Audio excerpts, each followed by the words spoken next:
Niner!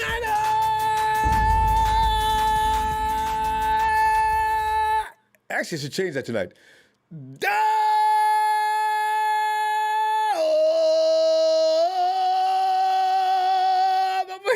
talking about J-Dub. You know, I really do. Jimmie Ward, otherwise affectionately known as I call him J-Dub, is talking ownership pride of domination of the LA Rams. You know, because the fact of the matter is, now that Richard Sherman has left, and Sherman wasn't really getting into a lot of Sherman rhetoric while he was with us. He was kind of cool. You know, he went after the media. But as far as going after another team, who would have thought that Dub, maybe that dude to step up? And remember, early in the season, they were saying we need somebody, a veteran in our secondary to sort of take a role on. And Dub, yeah, I'll be the a-hole. I didn't know he had it in him. I'm just so delighted. I can't stand it. So what? But, fam, the story goes like this. The Niners have not lost the Rams since Jimmy G took over the quarterback position. If Jimmy's on the field, the Rams are going to lose. But that's only part of the story. Garoppolo's work, however, has only been his part of the field. The story that is being celebrated right now is the one featuring J-Dub, who feels he's done enough to destroy the Rams' offensive efforts to exploit him that he now sees LA head coach Sean McVay's constant play calling directed at him. At this point, Sean, Dub says you're being disrespectful.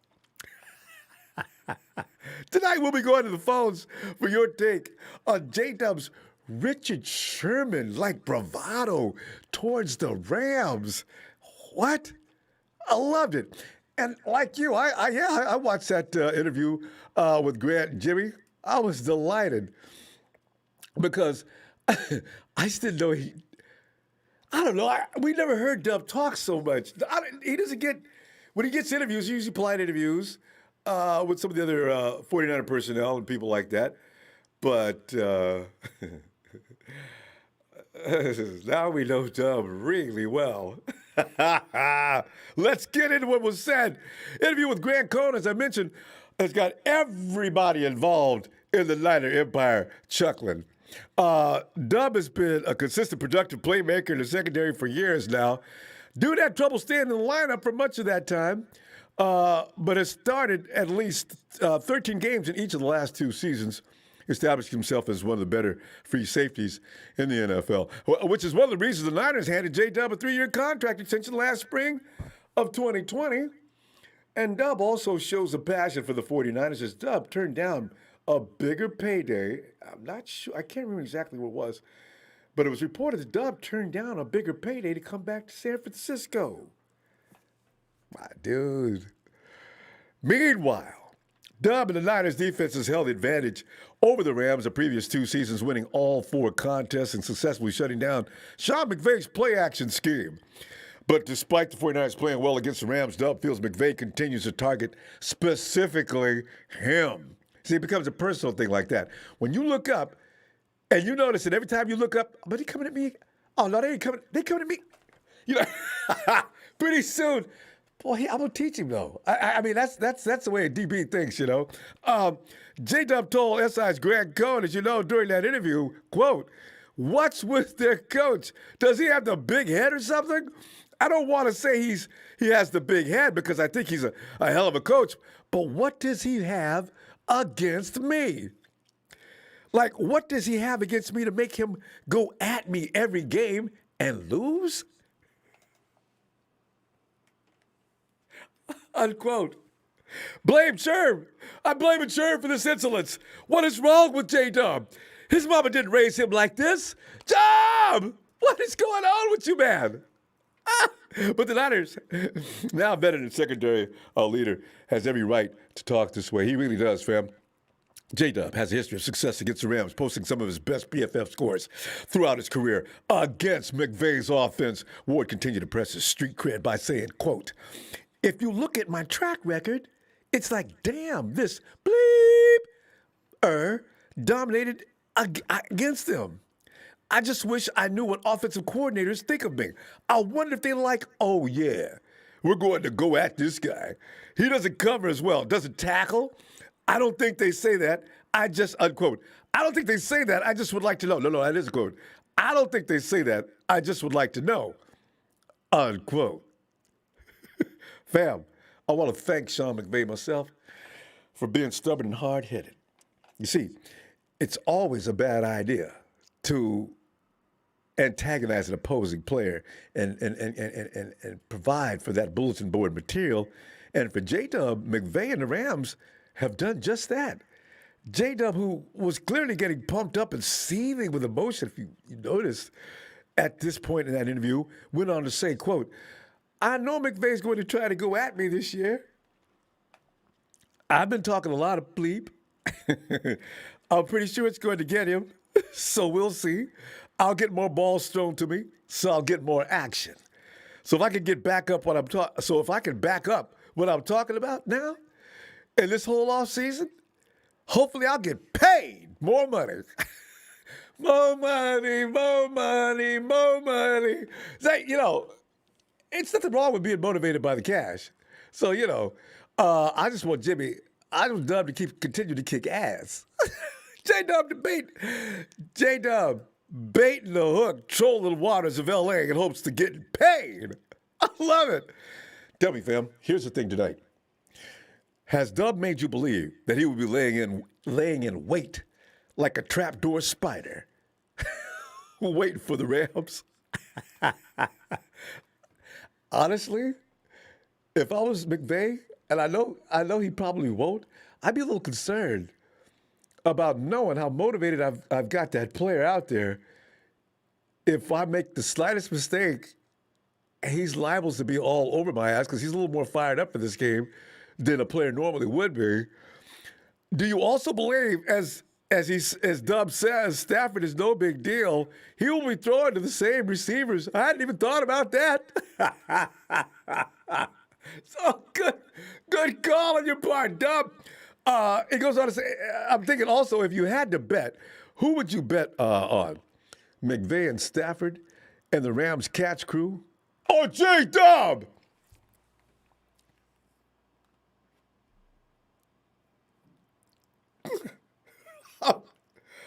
I can't wait till we play the Rams. You always look forward to playing the Rams anyway, but now there's been a little added heat to the situation. Hey, Junior, what's up, Ronbo? So today's topic about Ruby, some old sorry Rams. Same old sorry Rams. 49ers on the report. Big John says it's Ronbo Sports all day, every day. Thanks, fam. Matty S says, hey, yo, Ronbo, shout out from beautiful Bend, Oregon, and go Niners. Somebody. Joel Kaepernick Russell. Ronbo, this is not adding up. People love you on here and seem to really go against you on Twitter. Are they the same people? Yeah, one thing about sports, if you take a position, there's always going to be opposition. So it's okay. It comes with the territory. Yeah, Twitter. Twitter is why I don't even mess with Instagram like that. I do like Twitter because you get a little more one-on-one and it's quick. Master M Blaster 6054. What's up, Ronbo and fam? Ronbo, you were the man back then and still the man today. Thanks, fam. Adonis Allen, can I get a B-Day? Oh, yeah, can I get a B-Day? Ooh la la. Adonis, with a name like Adonis, of course you can. Let us begin the program by celebrating Adonis' birthday on this Monday night. I bet you celebrated all weekend long. Let me get some of that juice. Uh-oh, I'm ready now. Happy. Gotta get in tune first. Happy Niners birthday to Adonis. Happy Nana's birthday on this almost middle of July. Before we start to open up the skies to the NFL preseason, Nana's birthday takes all kind of precedence over that because it's his day for me to say Happy Nana.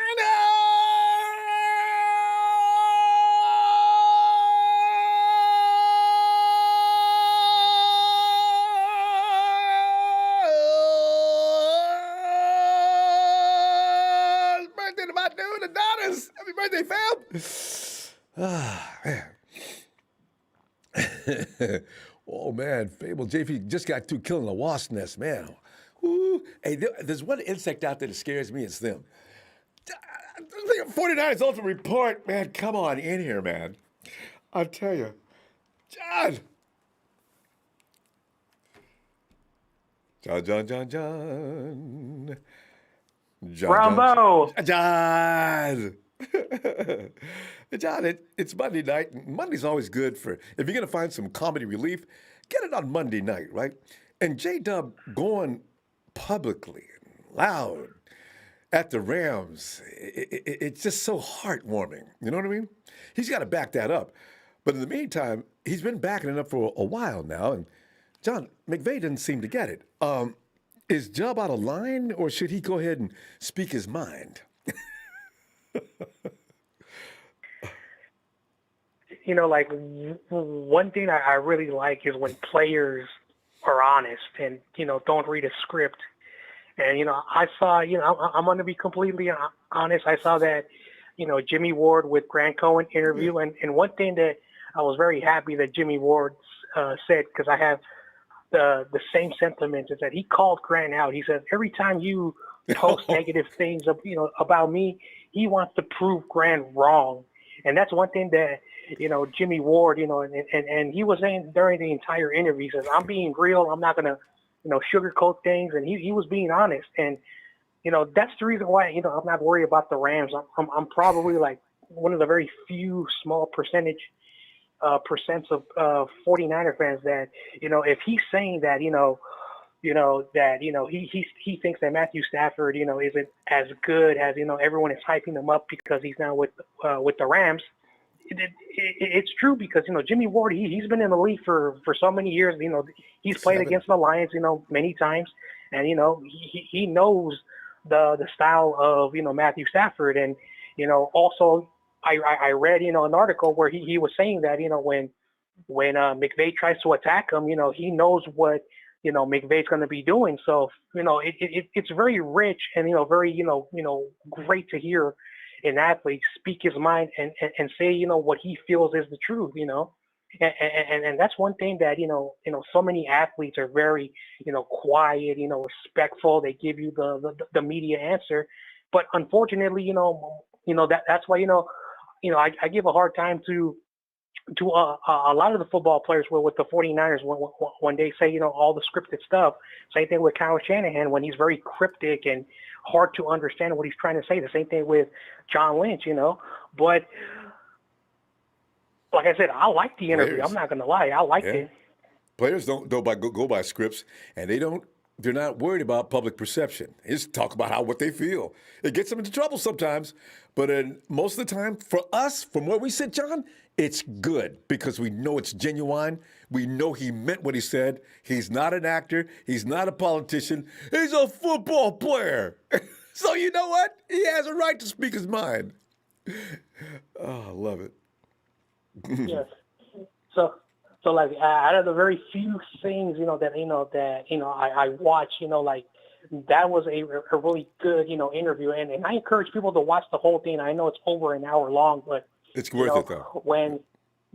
So when, you know, the things that he said, you know, when, you know, one of the things, you know, the sentiments that I like about Jimmie Ward going back against the Grant is that when writers write stuff down and, you know, they criticize these athletes, they say, you know, why did the quarterback not do this instead of that? Number one, you know, these, you know, writers, you know, they should stick to their job and write.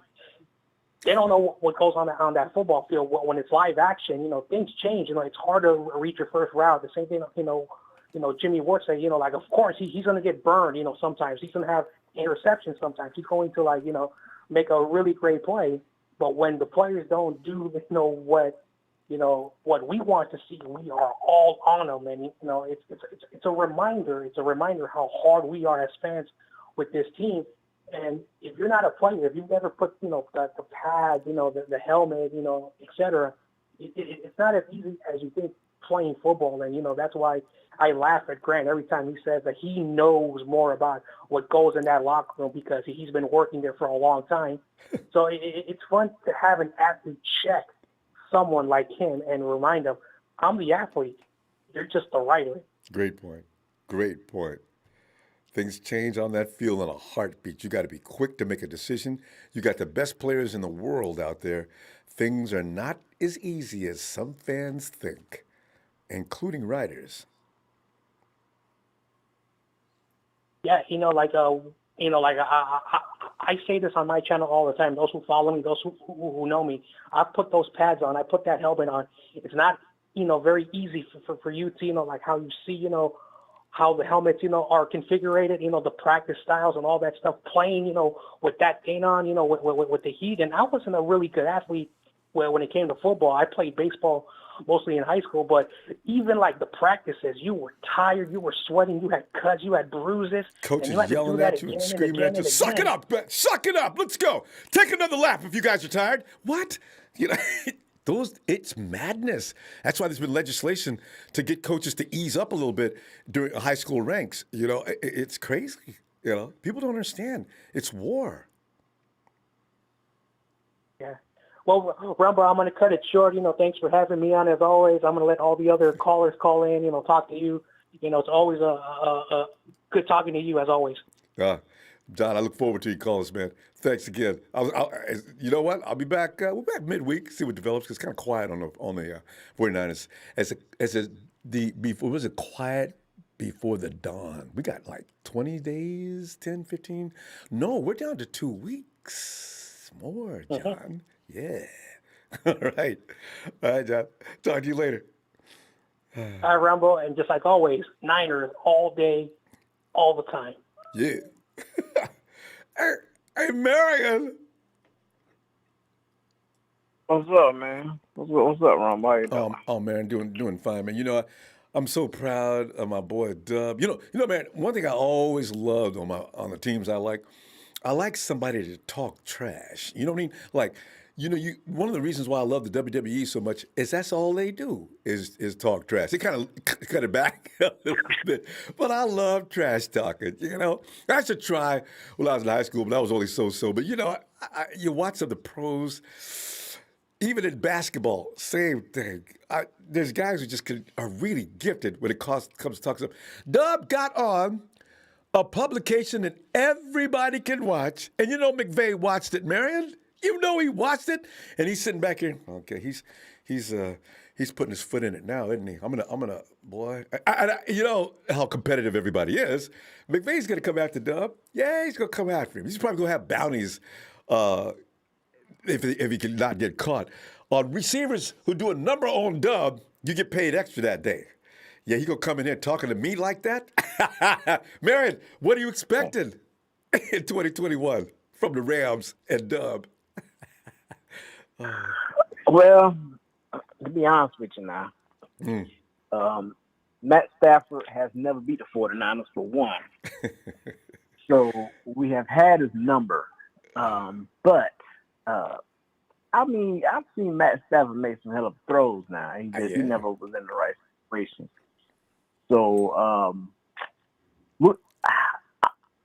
we're going to see week one when they play the Bears, which is his nemesis. And we're going to see how that fare out, because, we got Detroit week one and the Bears got the Rams week one. So, it kind of help each other out. But I don't know, man. The Rams could be tough. They could be scary, depending on if they get Matt Stafford from Georgia Matt Stafford, I should say. Because he got an arm. He still got talent. So I'm not going to sleep on, and just say, hey, we're going to sweep him. I ain't going to say you don't that. want to underestimate him, right? Yeah. No, I'm not going to do that. No. Especially with Sean McVay calling the plays too. The only thing about that is, okay, you got to get this new offense down, and depending on how quickly he get that down, then that's when you want to see, it could be scary because their defense is there, but it also defensive coordinator during the off season, so we got to see what that's going to look like. You know what I'm saying? See, Because and one thing you left out, other than just learning the playbook, what the key is? It's chemistry.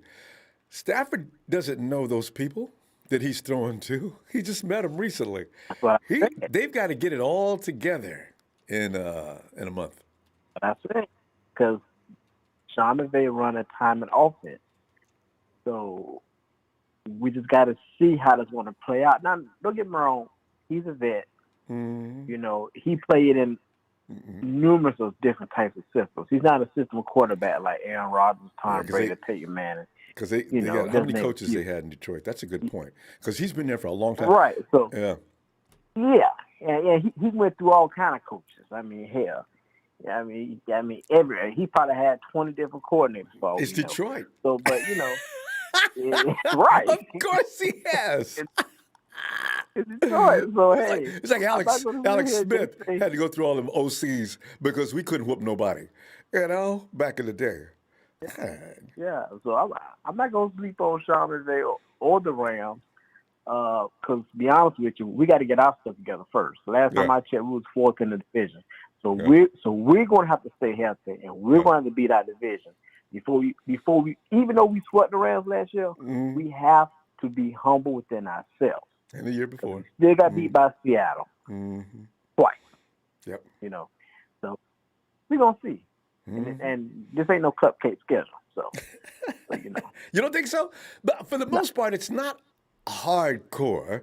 It's NFL. They're still in NFL. But for the most part, the games are not ones you look at. But Sean, Kyle already warned everybody about that. Listen, what you see now on the schedule doesn't necessarily mean that team's going to remain that way. It's just like the 49ers. If anybody around the league is saying, we got the 49ers, yeah. Well, if you go by last year, the B League ain't starting. So if you're in the top 3 or 4 weeks, you need to put your hand down and stop hollering about, we got the Niners. You're going to get an ass whooping. And why? Because of that attitude. If your team has got that same attitude, which they probably don't because the coach is probably not having it. So, it's going to be interesting. It's still not cupcake, man. Even though we start the season on the road with Detroit and Philadelphia, which is, East Coast Midwest game, we don't play the Rams till in November. So, hey, we'll be up to we got to get speed. through all this. We got to get through all these other teams before we think about the Rams. Oh, yeah. They are. In fact, that spending the week on the East Coast, it works. The 49ers look crisp and sharp like they did last year against Tampa Bay, and also the Cincinnati club. I think that formula works. Move out to the East and get used to the timing and everything else, the climate, and let's go play ball. So, Detroit and Don Burr go enjoy the 49ers. Yeah, we shall see. But before I got out of here, it's one little stat I want to say to you, and I talked to mine last night. Matt Nagy, he's the head coach of the Chicago Bears, as you know. Now, he done been through all kind of, quarterback, not controversial, but didn't have his guy right. Do you realize that he hasn't had a losing season in the 3 years he was at Chicago? Matt Nagy? Matt Nagy, 28-20. Have they? Never had a losing season and had subpar play at quarterback. They made the quarter. What do you think about that? They made the playoffs last year, didn't they? They did. I just want you to think about that. They make it the year before. When you get off the air, I want you to steer home and damn. No. Matt Nagy had Mr. Trubisky. No. And he had Nick Foles, Yeah. and he still didn't have a losing season. Yeah. So Well, we it is had Jimmy that division is Garoppolo. that division is not that tough.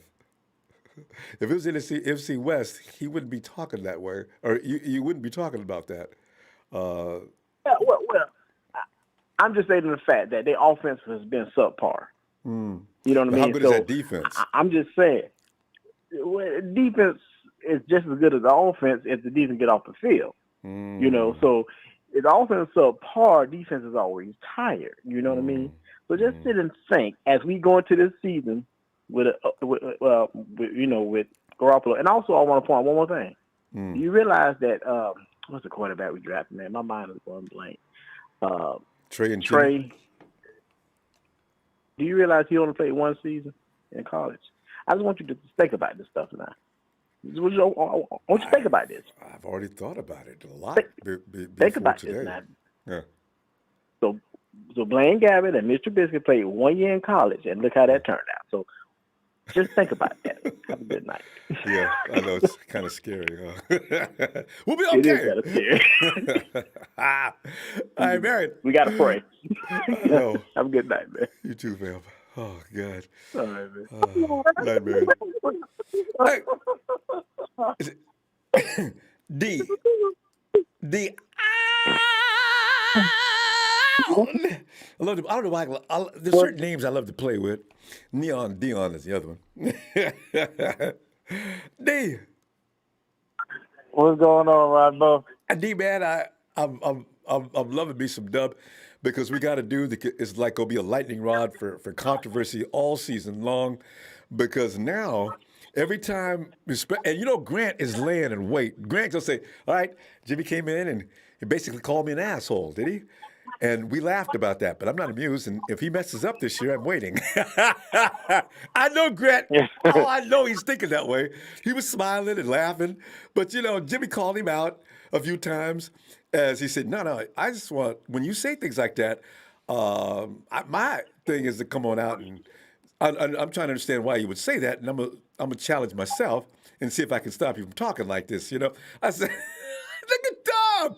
Dom is running the psych. He's got like Grant on the sofa, and at the same time, he's spelling out why McVay needs to leave me the hell alone. D, what was your observations from that whole conversation? And how do you feel about Dub?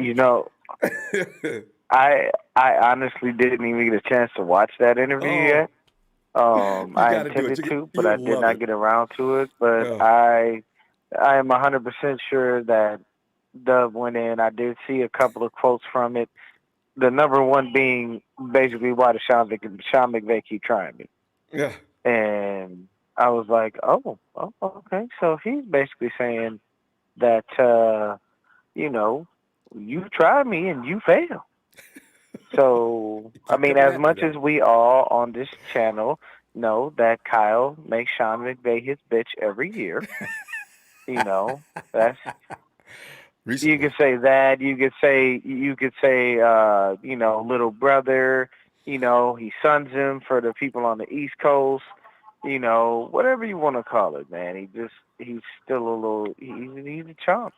Compared to Kyle. And even though the interview with Kyle and he's like, yeah, I really wanted to get Stafford. We all knew that. This is nothing new. At the end of the day, you're not satisfied with Jimmy. We knew that. D? No, I'm here. Can you hear me? Oh, yeah. No, I'm listening. Yeah. I didn't know where you was going with that. So I'm saying. Oh, no. So I'm saying, like, for me, if Dub is basically out there saying, like, if he's providing confidence in that interview, then he's doing what he should be. What I saw from him in his actual interview with us when he came out and was talking was more so a leader type of status. And him embracing his role on the defense, saying, you know what? That secondary don't flow without me. I'm the guy. They gave me the extension. They didn't give Tart the extension. They didn't give it to Barrett. They didn't give it to Mosley or anybody else. They gave it to me. I'm the only guy that's under contract this year and the following year after that. Everybody else is a free agent. Tarvarius got hurt, so I ain't got to worry about him trying to breathe down my neck. I'm the man. And I got to start acting like a man, But I honestly think that is great, if he is on there exuding confidence. And it's good to see a player actually talk to Grant Cohn because he's really one of those people who will stir the pot purposely. And he's not a 49er fan. We all Yeah, I know that. found out about that recently. I thought he was, but they just happened to be beat writers for the Niners. We're not necessarily fans. And I didn't know because Matt, my uncle, and some of these other reporters, Jennifer and the guys over at 49er Web Zone, those are 49er fans. Grant's the only one who has this distinction, I think. Yeah, I'm he not doesn't. sure. He doesn't necessarily have a team. From what I understand, he likes players, but I can tell you for real, it's automatic that he has never been a 49er fan just by the way he acts. Like you can tell. It's like you can tell when somebody's doing a job and they're being genuine. Like if you go to a restaurant and somebody, and your waiter or waitress is there, and they kind of walk up to you and they go, "Yeah, so what do you have?" Yeah. Like, okay, this The person attitude. is probably having a crappy day, most likely got yelled at, or just walked in with a bad attitude. So, all right, that means your tip is going to be crap. Yeah. But if somebody walks up, how you doing? My name is so-and-so. I'll be helping you out today. What would you like to start off with? A drink, an appetizer, And may I suggest? stuff like that. You're like, okay, Yeah. I can dig that. Yeah. And that's what Dub is doing. He's basically doing that for the fans. And the number one thing is they all swear up and down that they were fine playing without fans. That is a crock of you-know-what. They need us. It's hard to get fired up. The energy we give them, they feed off of it. That's like Seattle and their 12th man. I know they were mad they ain't had that 12th man because the stadium get rocking. Arrowhead, same thing. Especially Arrowhead. So, ooh. yeah. But what was Dub saying in there, man, that's got you fired up here for him? I know that's your boy. Because Dub sat back and said, I don't know why this mother continues to come at me. You can tell Dub is getting I can't get no respect. At this point in his career, you would figure he'd be like that because you know what? What do I have to do to prove to y'all? You can keep coming at me, but don't just make it like I'm the only one on the field you want to come at. Because I'll hurt you, And he's fired him up. And McVay ain't said a word, and I'm sure he's not going to respond. But Dub's letting him know, boy, if you keep messing with the bull, you go get the horns. I'm letting you know. And Dub says, yeah, I know McVay's will come at me this year, if for no other reason probably but this conversation. So Dub has set the table, and he's hoping it works so he can get some picks and things like that. And Dub's bottom line, so I can improve my stats in that fashion so I can get paid. Yeah. Go Dub. I can't believe you, man. You sound like you come straight out the hood. I love it. He was talking major smack. Oh, he was talking smack. Hey, now I got to check the interview you got out to see what's going on. It took me a while to get around to it. If he was, man, hey, he's earned the right. A lot of people shoot on Dub, and to be honest with you, we like Jimmie Ward and we like Jaquaski Tart, but the issue is they ain't never on the field. So when they get on the field, we know what they bring to the table, but when they're not on the field, void. This is a little more often than not. It's kind of the same thing with Jimmy. It's like, hey, look, at the end of the day, we told you, you knew we were going after everybody. Kyle openly said, I called Matt personally and said, hey, if Aaron's on the table, let's talk. And Matt basically told me to F off. Like, I'm not trading him. I'm not giving him up. I don't know why you're calling me unless you want to ask me how the wife is doing. Like, there's things that, go on. But if Dub was out there talking smack, go ahead, man. You supposed to. There's one thing that I've learned from a lot of professional players, and the number one key is confidence. If you don't think that you're the best out there, why are you doing it? Yeah. If Ronbo doesn't feel he's one of the best podcasters out there, why is he doing it? Well, he enjoys it. Exactly. Yeah. You know what I mean? But at the end of the day, you didn't get to the amount of followers you had by, nothing. Well, thanks. So, but I know what you're talking about, though. You got to believe in yourself before you do anything with any amount of success or to achieve any amount of success. So, Dub is letting everybody know. Y'all think, and Dub made a big deal about his handicap, which was he was a little small, but he says his lower body is where his strength is generated from. And that bring guys like Gronk down and stuff like that. It's all technique, and he looks at his lower body. Boy, you come running across the middle, you'll think about it a second time. Dub was talking, boy.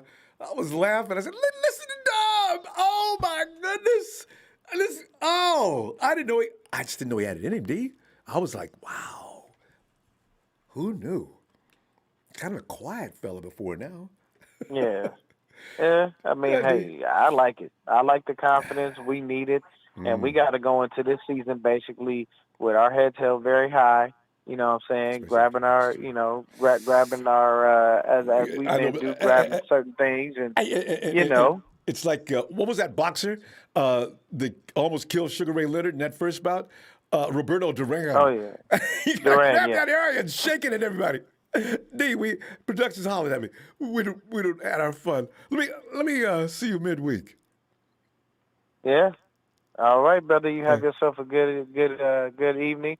Everybody, if you're out there listening, hit that like and subscribe button, especially if you're a hater, because we love to have haters in here. He's Niner Gang Podcast. Tomorrow night, you've got something special coming on at 8 o'clock. Am I right?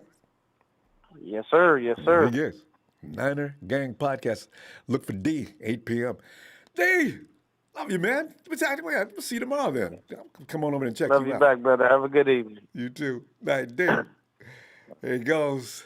My dude. Him and Jasmine, too. Hey, Jasmine! Hey, Jesus. Yo, Ronbo, Hey, the GOAT. Hey, Sushi, thanks, man. But you know what? I know you could appreciate J-Dub because this is what you do and Tommy and several other guys in the chat as you deal with the riffraff that drifts off into our chat room. Now, Dub is leading us all with his so wonderfully eloquent, no eloquence, straight up dog talk. I said, wow, look at you, Dub. Tell McVay if he wants me, knows where to find me. Yeah, come get some. So you know what? I was always a huge fan of Dub, as you know. Man, it's been increased. What do you think about his attitude and talking to Grant like that? Dub got it all off his chest. First things first, Ronbo, I'd like to give a shout out to my brother Eddie E, Jerry Garrison, Ray Jr., Andrew Martinez, Tommy H, all my homies in here. Shout out to Sean Bealard, Fable JVC, and shout out to my little son, Larry Hoover, the little Raider fan, the guy that thinks that Derek Carr is so good, when he's been a broken down clunker his whole career, he has more losing seasons than winning seasons, he never started a playoff game, thinks that Derek Carr is better than Jimmy G when Jimmy G at least played in the Super Bowl, you played to go to the Super Bowl, you know what I'm saying? But, it is what it is, little Raider fan, gets a little confident, because Derek Carr has better looking stats. But, what does stats matter when you don't got the wins? Mm-hmm. You don't play for stats, you play for wins. Last time I checked. Remember, though, Derek is a very religious person. Be careful. Don't talk too badly about him. oh, you're right. My bad, Ronbo. But my boy Jimmie Ward, let me tell you, man, it makes the rivalry even better, man. You know. Yes. Oh, it makes the rivalry tremendous better. Now, after winning, it's already laughing time. But now you can see Dub standing over in the corner with his helmet off the field as everybody's leaving the field after that beatdown, yelling and screaming over toward the fans in the LA stands. Now, how you like me now? Hey, Sean, you didn't work me enough today, man. What's up? Oh God, I can't wait. Right, it makes the rivalry more interesting, and it kind of reminds me when Richard Sherman was on the Seahawks, when he was just trash talking, Every day. Like how you said earlier, maybe the Richard Sherman rubbed off on Jimmie Ward, for him, because not a lot of the Niner fans, had faith in Jimmie Ward and wanted him gone after when Kyle Shanahan came in here. 80%. I know some fans that still want him gone. Yeah, Jimmie I know, Ward right? has turned his career around since Kyle Shanahan came in. Yep. And after that, he turned down more money. Was that the Eagles that wanted to pay him? Somebody was getting ready to pay Dub. The Raiders wanted to pay him. It was the Raiders. The Raiders wanted Jimmie Ward. That's right. It was the Yeah, Raiders. it was. And so Jimmy said, "Nah, y'all, man, I don't look good in silver and black." Nah, Thanks nah, anyway, of though. course. You I know? wouldn't want to play for the Raiders either, Ronbo. I'd rather retire and hang it up. So why? So I'm going to be part of a losing Raiders squad? Just lose? You know what I'm saying? That's the mentality out there in Vegas now. Hey, so you bring up a good point, though. You don't want to be involved with an organization that seems to be treadmilling. The Raiders have taken a step back since they hired Gruden. They really have. And it's been 5 years. So Jimmy's probably thinking, you know what? You guys have more problems than just your safeties. Thanks, y'all. You know what I'm saying? I'll get back to you. And then he left. Right, exactly. I would definitely not play for the Raiders. You know how dysfunctional their fan base is? Their fan base is super toxic. Like Larry Hoover over here, he's over here crying in the chat. You know what I'm saying? We got him in his feelings. A grown man, crying defending Derek Carr like he's some damn messiah. You know, Jesus. Derek Carr is straight up trash bag. From 2013, that was year 14. That year we lost to the Raiders over in Oakland. Since 2014 to 2017, straight up, I couldn't go to my social media anywhere. I've seen more Raider fans in there, just as many Raider fans in there as 49er fans, because you know what they need. They want recognition, because for the longest time we've been kicking up, just beating that ass, right? I know, man, you guys, we're equal, man. We got the same record, man. Y'all beat us, we beat you. That's true. But coming down the stretch, the last few years, 10 years, something, 49ers have been owning the Raiders, and they know it, and that's why they come over to talk. They don't have nothing to say. They just want to be annoying. That's why I said, yeah. That was our highlight for the past 10 years, Ronbo. Them beating the Niners in 2014, and then what happened in 2018? November 1st to 2018. I remember that Thursday night game when we laid the smackdown 34-3. That's why, whatever Nick Mullins did, and, I know that he had a pretty bad career with the Niners at the end of it, I can never trash – I'm never going to say nothing bad about Nick Mullins because he owned the Raiders. On his first start, it was nasty. Derek Carr got sacked like 8 times that game, and then he ended up getting benched. You know, how many times does Derek Carr get benched, Ronbo, so his numbers could stay good? To me, that's just protecting Derek Carr. So what? Like, they lose confidence in him in the third, and he ends up getting benched. That just shows you that Derek Carr is trash. See, and that's why John Gruden, the official Raider killer.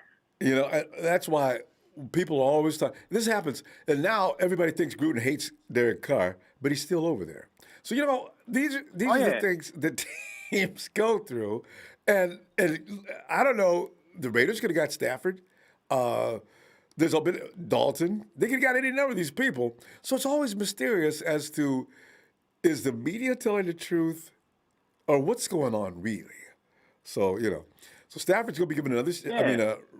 Carr's going to come out there again next year. Raider fans are going to continue to talk about how great he is. They're not going to win any playoff games. They're not even going to be in the playoffs. Yet we still have to hear about him with Cleveland Farrell and other draft picks like that. Hey, real talk, Rumble. I hope the Raiders keep Derek Carr, because if they had Derek Carr, they only had one winning season and the rest all losing seasons. I hope they keep him. You know what I'm saying? So we can keep making fun of the Raiders. You know what I'm saying? They're a trash bag organization. They're a trash bag fan base. They're just a trash team in general, like their fan base. I love making Raider fans mad, bro.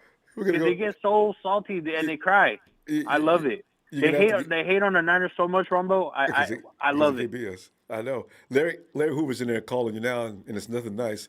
So Jesus, go on ahead and tend to him. Tommy's holding him down for you, and I'll see you midweek. Of course, Ronbo. For sure, man. All right, Ronbo, thank you for having me on call, man. Always a pleasure. You're the best that does this, Ronbo. Thanks, pal. Appreciate you too. You know this. Talk to you later. All right, man. All right, man. Have a good night. He goes, Jesus has become the captain of the chat team almost. Tommy Huckle is his man at arms. I love it. If you watch that, it's entertainment. People probably, if you come, some people probably watching the chat instead of the program because the chat is hilarious, man. Hey, and there he is. Chill. Phil.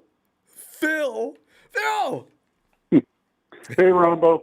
Phil, I know you Oh, enjoy boy. it. Talking about the Raiders, Well, you know. they haven't been in the playoffs since 2002. Was that- And they won't make it this year, so that's going to be 2 decades. That's a longer drought than California's ever had.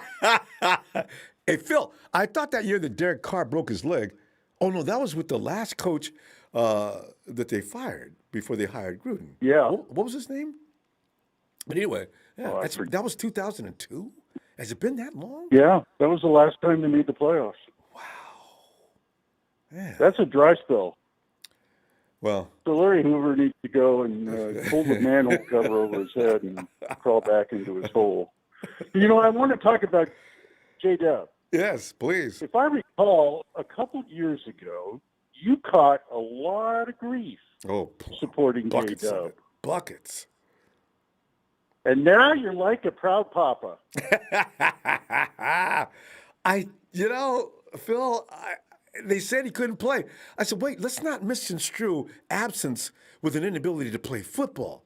Guys, Jimmy No, can the guy's play. a great tackler, and he's Yeah. a good player, especially since they moved him to free safety Yeah, instead of corner. his And natural position. since then, he's been, he's bucking Pro Bowl. Yeah. So, yeah, I'm really pleased with J-Dub. Yeah. If Jakarski could stay healthy, then we'd have 2 great safeties. Yeah, Because same with him. Jakarski's the same way. He can He play can too. Yeah.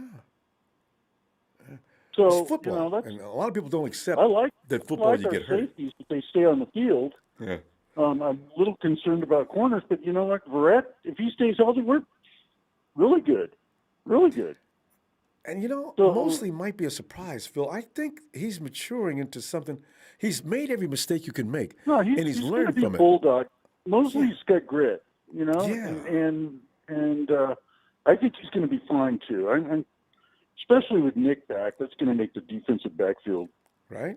And then with Fred and Greenwald in the middle, these defensive backs don't have to worry about covering, side Forever. to side on the run play because Yep. Fred and Dre can Oh God, those cover are both side greyhounds. stuff. Big, strong greyhounds. Lateral pursuit, lightning like. Oh, I love it. Great tandem. So, no, I love our defense. And we've always been pretty good. And I don't think losing Shala is going to be that major of a hit. I think it's going to hit the Rams harder than it will hit the Niners with losing their defensive coordinator. You're going to see more risk being taken, though, Phil. I got a feeling D'Amico's going to take a few more risks. Robert Saleh, for all his greatness, he was a little bit conservative.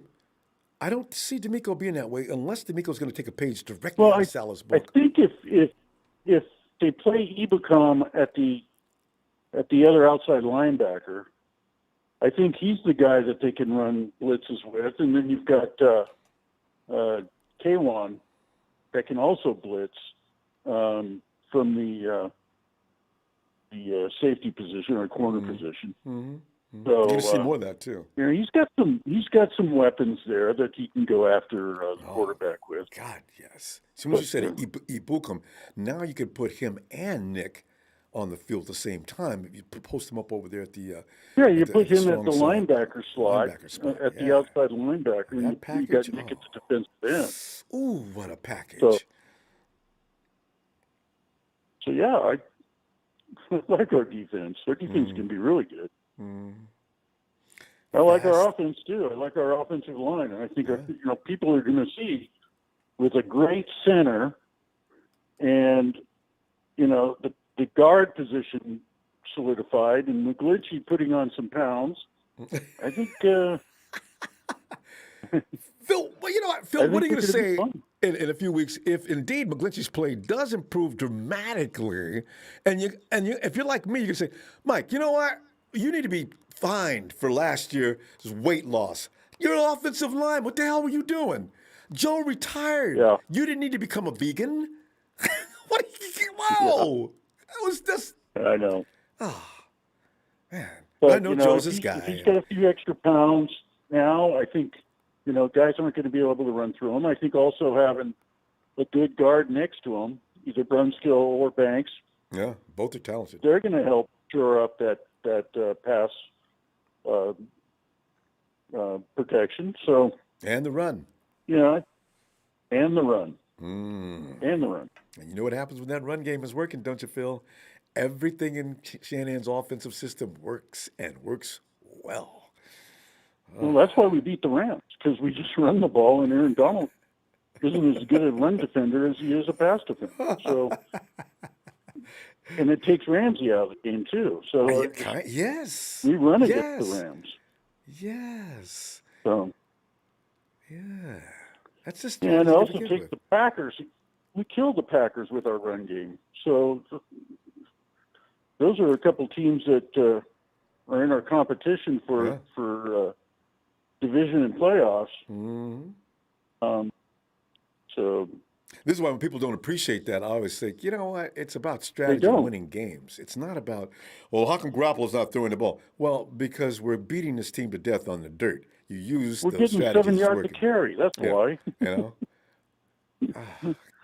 God, anything to But degrade Garoppolo. We got to take a shot at him for no reason. So, you're right, though. But this case, if you got that run game going, you can explode a pass every now and then if you like, because now their ears are pinned back coming toward the line. Not only that, we'll have Debo and Ayuk on the same field with Kittle. We haven't had that at all, ever. Ever since 2017. Ever. This air attack is the best we've had since Shanahan arrived. I can't wait to see what it looks like. Oh. Yeah, I mean, I like our team.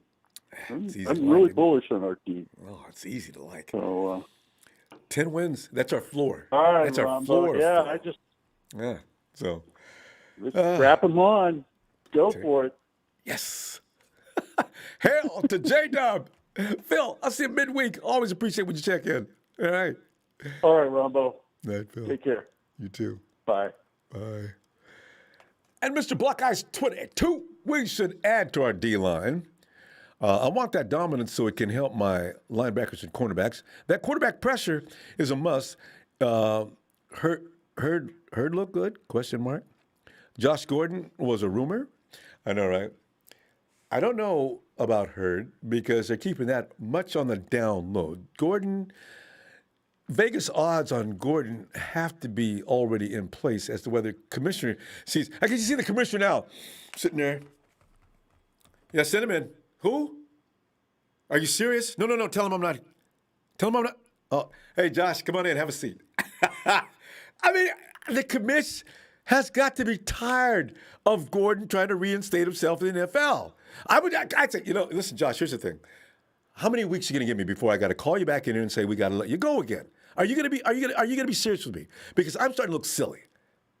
For me, Josh, can you stay out there one season? I get so tired of him. He has no willpower. There is my dude, Shabazz.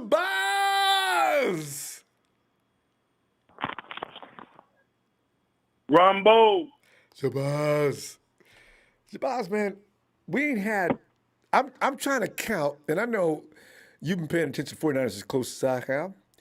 Try to remember the last time we had a trash talker of international standards on the 49er roster other than Sherman, who really kind of watered down his smack-talking game when he came to San Francisco. Like he had grown up and matured into a real adult.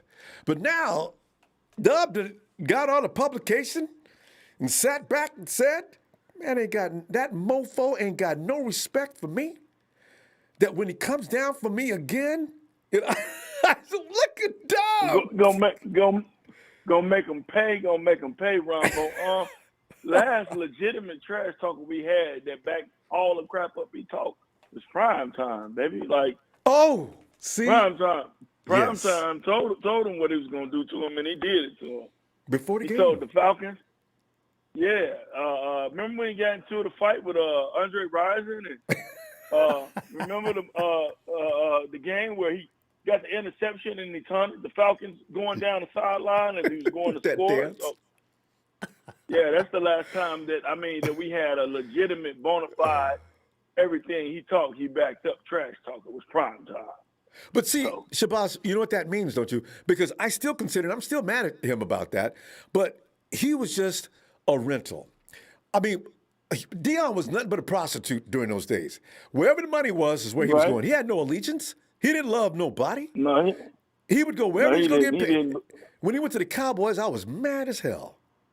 God. Oh man, I remember like yesterday seeing ESPN. What was significant about that year? He went to the Cowboys that year, and Shaq left Orlando and came to my Lakers that year. So it was horrible. But I remember that year clear as day. But yeah, Deion was the last one. But J-Dub, we own the Little Lambs, man. The Little Lambs man, that's water off a duck back. I don't even think about that, man. I don't even think about them, man. I don't think about that madness. And I'm just finding out, listening to you guys, I knew Grant Cohn was a hater, but I didn't know he wasn't no 49er fan. That changes my whole. I feel better. I thought I was the only one who didn't know that. Yeah, I didn't know that. I thought he was just a hater, a 49er fan that was just a hater. That's all. Yeah, that changes everything, man. I got to unsubscribe now, man. I feel some type of way. No, you got to keep an eye on it. Because, Got to keep an eye on it. Yeah, because the thing is, Dub even called him out on it. You saw the interview, right?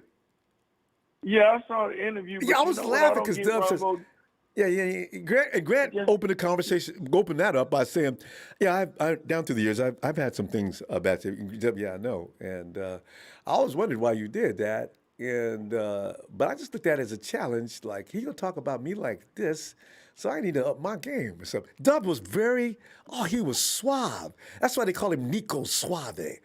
Yeah, Nico Suave. That's what he is on Insta. That's his handle. Cool. Yeah, he dealt with him accordingly, but I just didn't know that. And the caller earlier was saying, and then we was talking about the traders. Like, look, man, I don't even understand these people that come into our fan pages. Like, I don't subscribe to no Seahawks, no Raiders. Cowgirls. I don't know what's going on with these people. Why are you on our page or on a show that's tailored around 49er fans stalking us? I know what it is. Secretly, they red and gold. They want to be us. Ronbo. You know what I mean? That's it. Hey, They want to be Shabazz, us. back in the day before you financially wherever you are now, it was exciting to be around the A-listers. If you go to any venue, any activity that included some of the who's who, you was there, right? You didn't give a damn about who you were at that time. You just loved being in their company. That's what these people got. Right.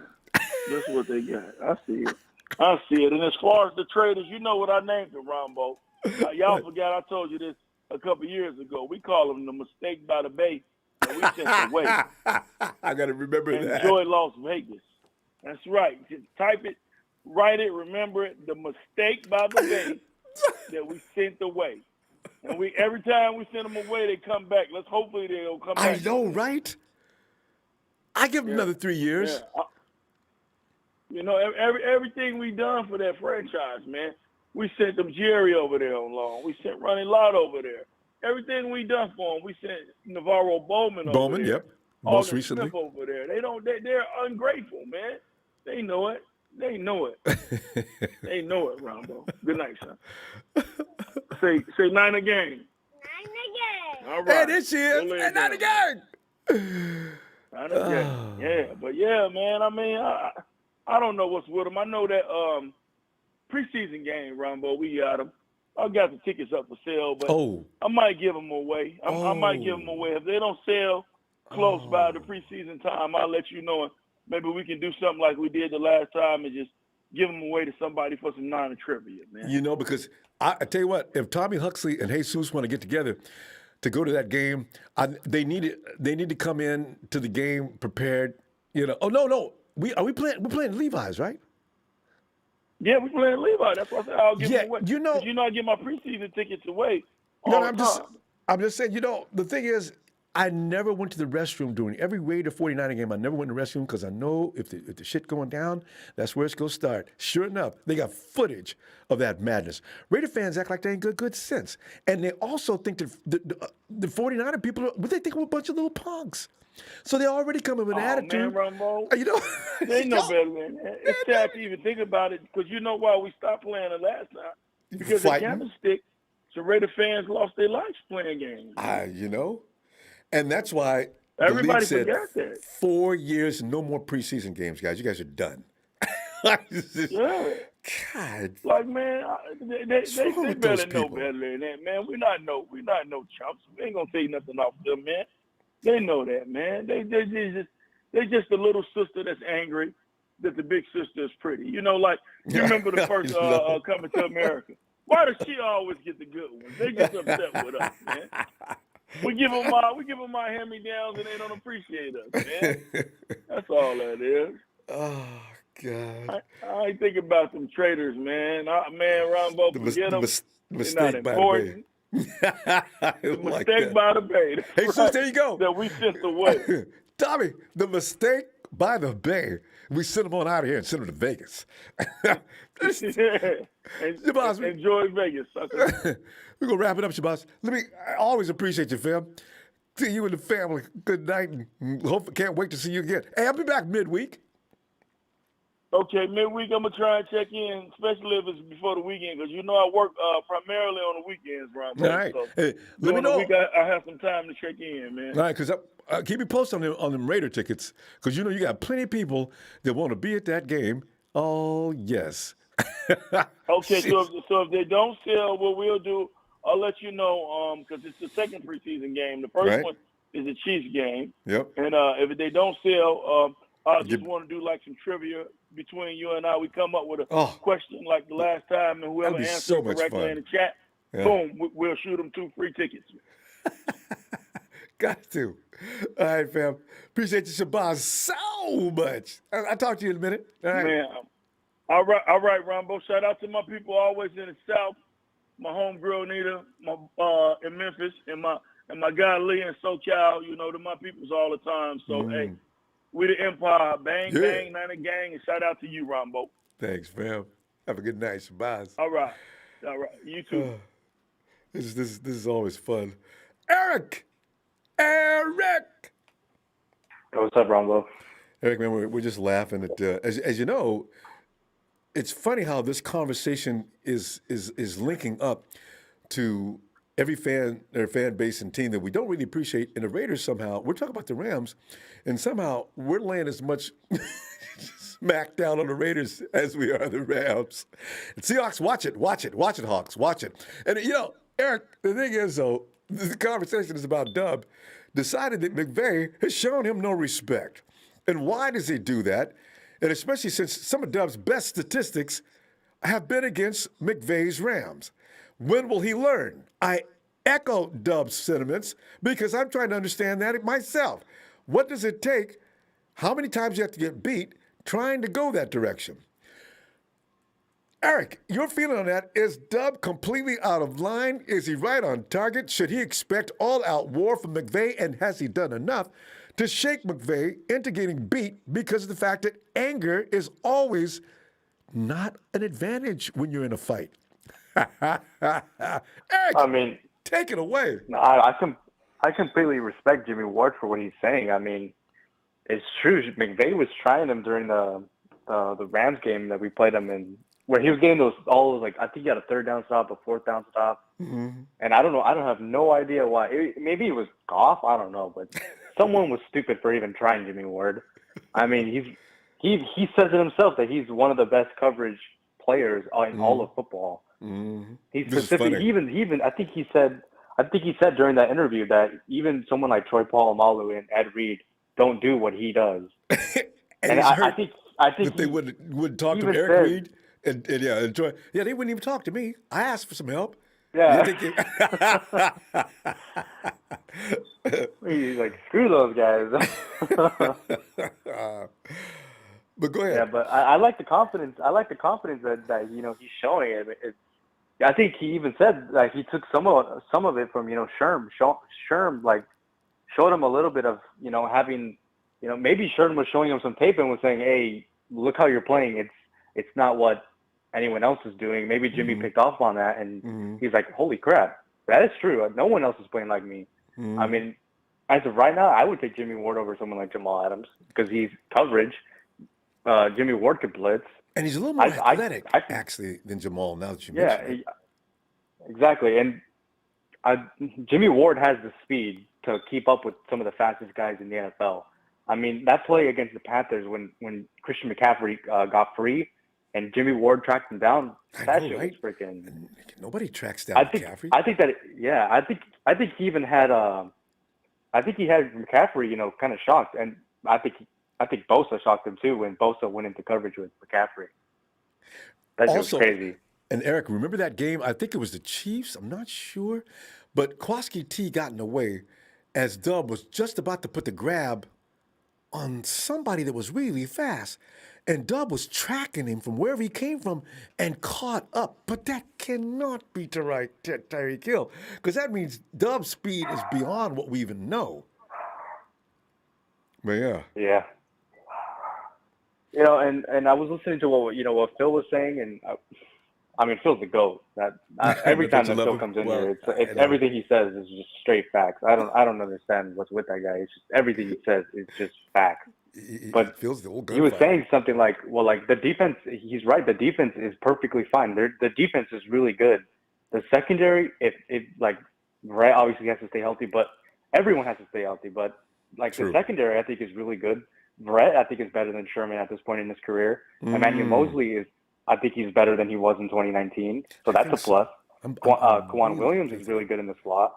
We got backups in Ambry Thomas and Diamador Lenore, and Jimmie Ward. Obviously, we all know what he's doing and what he's saying. He thinks he's one of the best. Obviously, Jawaski Tarr has to stay healthy, but who knows? Maybe he picks himself up. Maybe he realizes, hey, it's my contract here. I have to pick it up, or else I'm gone. And that's true. As far as he should be motivated. The defensive line, the defensive line is really good. We got backups like after Bosa, after Ibukum. Obviously, D Ford. I think he's going to be in the rotation with Ibukum. Oh, we hope. Oh God, can you see that package with Ford and Ibukum standing next to each other, and Nick and Eric on the other side? Oh my goodness. Yeah, if you want pure speed, if you want pure speed, maybe on a third down, a passing down, just go with that package, and you'll see what happens. I mean, I don't think any offensive line is going to be able to stop that. And they can't double up on anybody, because Javon Kinlaw is now, because he started seeing double teams early in the season last year. Now you can't stop that big moose. He's faster and stronger now than he was in his rookie year. Of course, and he's got more training. That defensive line could be, we're talking number one possibly. Yeah, and Javon Kinlaw last year didn't even have a training camp. He didn't even have, I don't think he had a rookie mini camp. No. He basically went from the draft to straight to the field. Real practices. Yeah, and then boom, NFL game. And I think that had to contribute with the injuries in 2022. Yeah, it did. If in 2019, we were the most physical football team in the NFL, especially running the ball. Obviously Baltimore was pretty physical, but their rushing stats were inflated because of Lamar. I don't think they were more physical than us. I think we were the more physical team. I think that was one of the questions in the Super Bowl too, is can Kansas City handle how physical the Niners offense actually is? No, but the refs could. God, exactly. Jesus. Yeah. Damn. Obviously, and for some reason, and we didn't get any holding calls either on one of the most penalized offensive lines, no freaking sense. But I know, Ronbo, that shit makes no sense. But again, where was that? I just completely lost my train of thought. Where was that? You were talking about our rushing ability and being the most physical team in the NFL as far as our rush, and they were brutal, and it's going to be equally brutal now too. So, Yeah, and dang, I still can't. I was on a roll right there, and all of a sudden I just lost it. But we are one of the most physical football teams, and obviously, in 2020, you have to condition to be one of the physical football teams in the NFL. They didn't get any conditioning. You have to condition your body to be that physical, and for them to not be able to get that training, and in 2020 go immediately to games, obviously people were going to get hurt. And they had no practices, no conditioning. Their bodies were essentially weak, and obviously it was going to lead to injuries. And I think that was one of the reasons that was the most physical football team in the NFL didn't have conditioning. Now, obviously, everyone else didn't, but again, everybody doesn't play our style of football. I know what you're talking about. Yeah. I mean, people like Juice, Kittle, who else? Everyone along the offensive line, even the running backs. Mostert showed in 2019 he can be a physical back. Yeah. I mean, I think we saw he bulldozed one of the corners into the end zone in the championship game. Yeah, Eric, it was so bad you could name the players. You get quickly. You can name the players that did survive. You try to go down the list of players that didn't survive last season. It'll take you a little while longer. It was that bad. Oh my God. We're all right. Like you're saying though, get that physical training in, get that bumps, boom, bam, get it out now. It will make you tougher. That's just the way it works. I agree. Eric, we're gonna go though, fam. Hey, I'll tell you what. I'll be looking for you. Let's do Wednesday. All right. I'll see you later. Appreciate you, fam. Have a nice night. All right. Hey. Later. All right. And here it comes with the little dragons. It's Papa and the Dragonettes. Papa D. What's up, bro? Sound like I was pushing one out. I know. Savage always talk like that.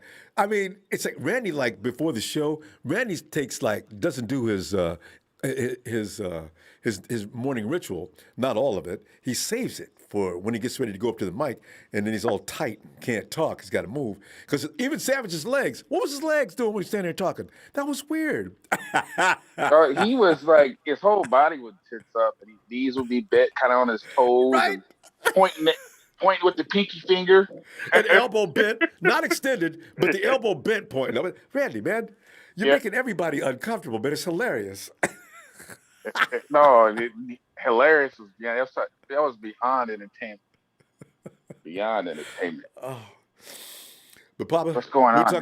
We talk about Dub, man, talking to Grant Cohn, and it was just hilarious. And like somebody just pointed out, I forgot about, Dub started talking about, ain't nobody, I'm the best at it, you know. Look at you.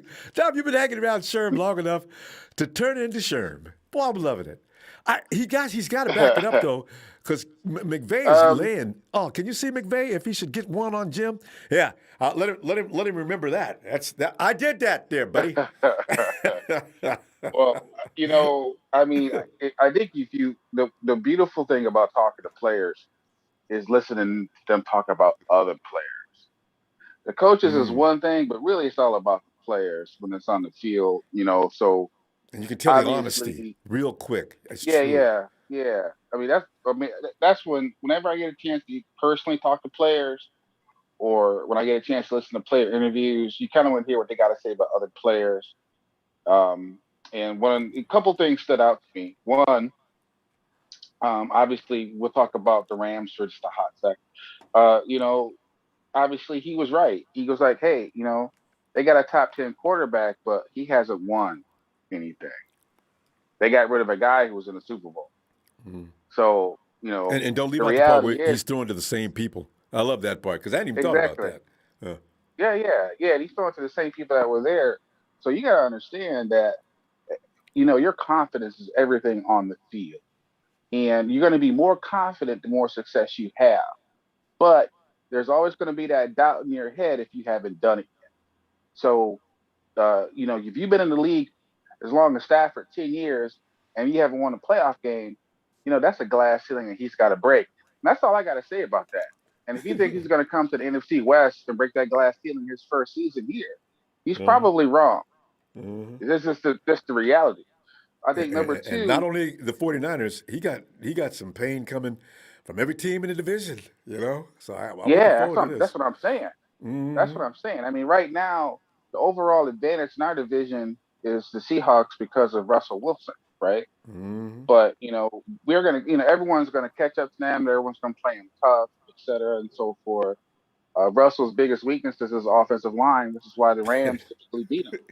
And they You know what didn't I'm saying? It's like all they about didn't improve matchups. on it. So I don't understand what to yeah, God. I don't know what they're doing over there. Anyway, I don't even care. But I know, right? as far as what we're doing, like overall, I love the fact that when he asked him, he goes, "Who's the toughest player? Who's the player you look to face? Toughest guy you face in the NFL?" And he was like, "Kittle." I was like, "Yeah, I know. that's what I'm That was talking fun, about. wasn't it? That's I player enjoyed that segment. honesty. Yes. That's player honesty." But then when you break it down, he's like, "Yeah, when we play the Rams, they got to put their best cornerback on Kittle. And that just makes me better." So I think that was great to hear that. I Mm-hmm. love when he talked about Hufanga. He's like, he's making plays. Mm-hmm. And did you see a smile I on his love face when hearing he that. said that? He was, Yep, and that's a genuine moment. Those are what we're that's talking a about. genuine moment. Yeah. Yeah, those are those moments.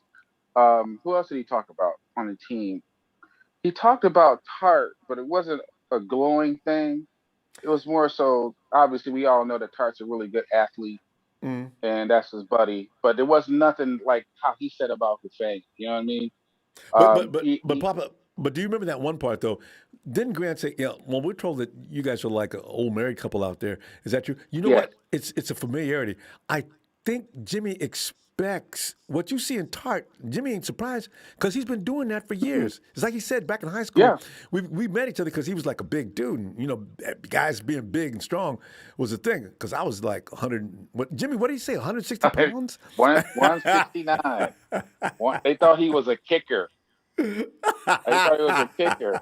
Coach, No, I've been on the field with guys like that before. There's this. It don't matter. It's not about the size of the dog. It's about the size of the bite. Fight in the dog. Straight up. Damn right. Because Ed Reed. Ed Reed is one of my favorite players. He's a small dude. He's only 5'11", but he was everywhere. He was such a playmaker too. So I'm really hoping that Ward can really get to that level where he's actually making those serious plays. But if McVay is avoiding him, which is what it sounds like, he's got a lot of respect for Jimmy. And it's really weird to avoid a free safety like that, but that's what he's doing. So, hey, more power to him. So, yeah, I thought it was a great interview. I think I found him to be very refreshing. I thought him to be very mentally strong. To have to go through what he's went through with all the different changes and instability and the organization, only to come out of that stronger is actually pretty impressive. Because most people, they'll be on a different team or out of the league, but he did a pretty good job, man. I'm real proud of young brother, because I think and very candid. Crazy. Some of the bad words he did not hold back. So that's why he's real in that whole conversation. So I said, this is bad. Right. And I think Grant Cohn gets a bad rap. Grant Cohn is he's a media guy. He's a writer. He stirs the pot. He's the kind of guy that says crazy things just to get the conversation going or to get your tail feathers ruffled up. But that's sure. I mean, he wouldn't be here if he was just like, 49ers lost. Yeah. And they'd be like, well, no emotion on that. Kyle Shanahan didn't win. Exactly. He's going to be like, Kyle Shanahan, you need to apologize to Jimmy G. And Ward, you need to catch the ball when it hits your head. That's how you're supposed to be. You want to get fired up. Papa, didn't you love Jimmy's response? Instead of smiling, says, "Yeah, I checked you out. You said some bad things about me, but I just, And Dub was very cool, man. Look at Dub. That was beyond dope. When you got somebody that's like that, when they look at you like, yeah, I know you've been talking shit about me. You're right. What was that shit you said? And they say it without being mad. Yes. And they're smiling at you. That's Nico. The ones I'm worried about. That's why I got to sing that song to him. Dale pa Nico. Suave. Exactly. Party. Yeah, I mean, Jimmy Ward, he might wind up being a coach one day. He might wind up being a head coach one day. Because he's got that kind of. Bobby, we got to go though. Absolutely. I can't wait till you call. Man, I'll tell you what, I'll be Wednesday looking for you. All right? All right, brother. All right, Ronbo. All right, man. I give my best to little dragons, too. I will. Night, fam. All right. Later. There goes Papa D. Hey, Russell. What's up? Russ, we're in here having fun, talking about a J-Dub we knew nothing about. Oh, by the way, you know what? I'm going to ask, I got to remember to ask people this from now on. Russell, did you know that Grant Cohn is not necessarily attached to the 49ers? Did you always know that? Yes, sir, I did. I've heard him say it on like 2 occasions. I don't even like the 49ers. And I've actually told other people, I'm like, hey, dude, how can you even listen to that troll when you don't even like the Niners? Like, hey, I wanted to say, Ronbo, you're the shit, dude, and you and Chapman, man, I like you guys, man. Cohen, he's a troll, man. Like, and I call him on it every chance I get, dude. I'm amazed. Because I thought if you covered the team that you most likely were kind of affiliated in a way where you you look at Matt Milk and all the other guys that we read about. Right, you would think. I thought. Matt Milko. I was confused. Somebody said that Grant Cohn's not even a 49er. What? Yeah, he is. He covers the team. Yeah. And then I saw him and his dad talking one time. Because, yeah, I've known that for a while now. Like, I've known that for like about like 8 months. I've known that. Like, I've heard him say it at least twice. So I knew it was a fact, you know? All right. Yeah, that puts a whole new perspective on my thoughts when he's talking. You look at him as an observer, an outside observer first. In this way, there's no reason. You know, Russell, that ruins it for me because I used to get pissed with Grant, not to the point that people on his chat would get pissed because some people say some really vicious things to him. But right. I mean, now I understand where he's coming from. So there's no need for me to feel anything like I was feeling. Because, man, this dude's a 49er fan talking like this. He ain't even a fan, man. He's a troll. He's getting paid by SI. And not even, I can imagine, very lusciously, you know, because he's always got to talk about the car he drives and stuff. And I'm not going to lie to you, Ronbo. Like, I listen to him because I love the Niners. So I listen to him because, you know, even though he's a troll, when I'm at work, I have my iPhone in and I listen to my earpods. And I'll listen to, like, I just Google Niners, and I listen to, like, all the Niner shit. So when I'm at work, it gives me something to listen to when I'm working, you know? So I'm not going to lie. I listen to it just for fun, but I listen to everybody. I even listen to Stephen A. Smith. And those are 2 peas in a pod, you know? And I listen to Stephen A. And I think I do it just to get mad. Hey, Ronbo, you can also say, that's a pair you can draw too. You know what I mean? I know. It's sick. It's sick, Russ. Yeah, Russell, no, like, give me some on Jimmy Ward though before we run out of time. Are you impressed with Ward's bravado, his machismo, that rhetoric he was running in that interview with Grant? Did you see it? I was delighted. I had no idea. Yeah. No, I think it's cool that he calls people out, man. I mean, I don't know. I got to say this politely. I'm a working man. I have been all my life. I have 3 boys that I raised by myself as a single congratulations. father. Trust me, I understand the hard work of commitment. So with that being said, like all these stars who are getting paid like $500 million to go out there and like, they say, well, we put our bodies to work. Hey, guess what? I'm a 45-year-old mechanic, and my body fucking hurts too. Excuse my language, sir. No, my body hurts too. You know what I mean? And I've never once in my life gotten what those guys got in 1 year. You know what I'm saying? It's like there's something wrong with society. But with that being said, these guys should be role models, and they can't even do that.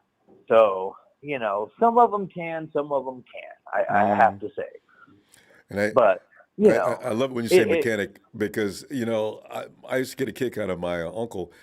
I used to like talk to him all the time when I was a little kid. He'd be out there working on the car, and my mom would say, "Okay," he'd yell at my uncle, "Hey, Willie, don't be getting mad and saying all them words he's going to be repeating," because my uncle would do it every time. Every time the wrench would slip or anything like that, he'd bump his hand against another part of the machine. God! You know? Right. I thought that was funny as a kid. My mom was not amused. I say that all the time, and I correct myself as midterm. You know, shush, don't say it like that. I man. salute you I guys. got more respect. Yeah, that's amazing. But hey, with all that being said, though, sir, I have to look at one person and give him respect, like Tom Brady, man. And I've said this to you before. Like, I truly think he's the GOAT, man. He is. But look how many times he gave up his paycheck and said, no, I'm the best quarterback that's ever lived. I don't have to get paid like it. Just, spread the wealth. Let's have a good team. Like, that goes to show you camaraderie. And if I played football and I was a billionaire and a trillionaire, I would do the same thing. I'd be like, hey, man, like, spread the wealth. Because if it was up to me and it was my team, I would say this, and I was Jimmy Garropolo or Trey Lance, hey, you know what? I'm going to get paid $27 million next year. I'm willing to take $3 million if everyone else will do the same and divide it up between 53 people, and we all get the exact same. How do you like that? So now linemen that don't even get to play, you're getting the same thing. Yeah. And if you couldn't get teamwork from that, and I swear to God on my soul, like, I swear to God, like I would do that. Like I don't need to get paid $27 billion. I'm cool with $3 million. I could work with that. And you know, and Mahomes, there's the guy you're talking about in particular, Russ. $500 million. $500 million. Oh, $500 million. It's mind-boggling. But that's where these salaries are to play going. Football. Yeah. And he's such an awesome dude, but he sounds like Kermit. I can't help but I know. Because we're going to win the Super Bowl this year because I've got everything I need to win now. I got Tyreek back, and I always depend on Kelsey. So we got an offensive line now that we're pretty much going to do a job on the NFL. You go back. I totally agree with you. Yeah. No, that's silly. You're shitting teasing, but hey, man, I give him his respect. I give him his props. He's one hell of a player, and he's tough too, man. When he gets hurt, he'll go out there like 2 weeks and still play limping. Like that dude's tough. I like him. But I like Jimmy G too. So go Jimmy G this year. I've supported him along with you. Man, people get hurt when 400-pound dudes thrash you. That happens. The way it is. It's football. Russ, we're gonna have to go. Right? Absolutely. I've been trying to tell people. Nobody understands. They got to lace them up to know what that is. All right, sir. I apologize. I'd love to talk to you all night long. Same here, Russ. You're fun. God bless, and take care, fam, and go Niners. Thanks, fam. Appreciate you, Russ. Don't be so long getting back here. I'll be looking for you. All right. Night. Yes, sir. Good night, fam. Night. There he goes, Russ. And there he is. The Rudy makes an appearance. Hold on. Jimmie Ward? ? Who? ? Pro Bowls? Nope. He's been with the Niners since 2014, one winning season. He'll be picked on by Stafford relentlessly. He effed up. See, Rudy's the only smack talk that I could actually laugh at. Well, Rudy, the table's set. Let us see if that is going to be the case. May the best man not win. Being your best man. Aaron Donald, do you know who Deebo Samuel is? Who? hey, Jay. What's up, Ronbo? Jay, do you know who Deebo Samuel is? Aaron Donald. Yeah, the Rams know who Deebo Samuel is. They did after year before last. I have to give Aaron Donald does make me laugh. He's the only player I've ever seen after getting a sack, getting up, blowing kisses into the stands. The first time he did that, I had to laugh. Okay, y'all, make sure he does not get to blow kisses in the stands to 49er fans anymore. And they did. We schemed Aaron Donald ever since Belichick put out the blueprint on how to stop Aaron Donald from taking over games. I loved it. You know what? Shanahan took notes. Outstanding. But hey, Jay, tonight it's about J-Dub. And J-Dub's sitting up talking about McVay. I don't know why the dude thinks he could just keep coming at me. I mean, what I got to do to gain some respect in L.A.? I loved it. Joe, go Dub. Say, but did you see that interview? Yeah, I loved that interview. Give me some of your thoughts on that. He's not backing down, and he needs to And we need all our guys to be like that. That's what we want True. from Jimmy. You know what I'm saying? We want that from our quarterback. We want that from everybody that plays. I just hope we all come with that same mentality, stay healthy, and try to win this Super Bowl. Oh, the bottom line. And you know what? In 2 weeks, when preseason starts, I think we must all take a vow. We can't use the I word or the H word. Let's see if we can get those biorhythms moving in a way where they become productive. So ward off those evil spirits. Oh, man. Right. We'll see. But anyway, give me some more. J-Deb also said he feels like he's better at his position than a lot of people out there. And he said some good things about people like Hufanga with a big smile on his face. That was a fun interview. Mm-hmm. That was a fun interview, and I was shocked to see Jimmie Ward beat interview. Yeah. I didn't think none of our players liked it, Greg. Well, you heard what he said about that. Yeah. A lot of guys in the locker room watch Grant because I tell you one thing, he won't interview Eric Armstead. And he sure as hell ain't gonna interview Jimmy. or Mike McGlinchey. I don't think they like him too much. Hey, they could set Grant up though. Could you see him? Mike McGlinchey. Mike McGlinchey has agreed to in this interview today. And Mike, how you doing? Yeah. You know what? Let me say this. I've been waiting for this. Bleep, bleep. You know what? I want to tell you right now. Blah, blah, blah. Can you see? Okay. Cut. See, because there's a few writers around the Bay that have said and got into confrontations. Eric Armstead and, what is that reporter that was working at the gym for a while? I couldn't stop laughing. Guy Fam, who was the powerful guy that's a beat writer for the 49ers that him and Eric got into it at the gym? Hey, Jay, you got to be careful. If you're a beat writer or you're a writer that's making contact with these players, you probably need to be objective in what you do, but don't cross the line. You got right. Oh, exactly. So I just Ryan Sakamoto. Yeah, Ryan. Oh, him and Eric went. Boy, they didn't physically fight, but it got a little loud there from what I heard. But go ahead. Really? Yeah. Because Ryan was all over Eric several times, and for some reason, Sakamoto was like, he was actually working at a gym, and him and Eric got into it. I said, is that right? Oh, my goodness. Well, there you go. But go ahead.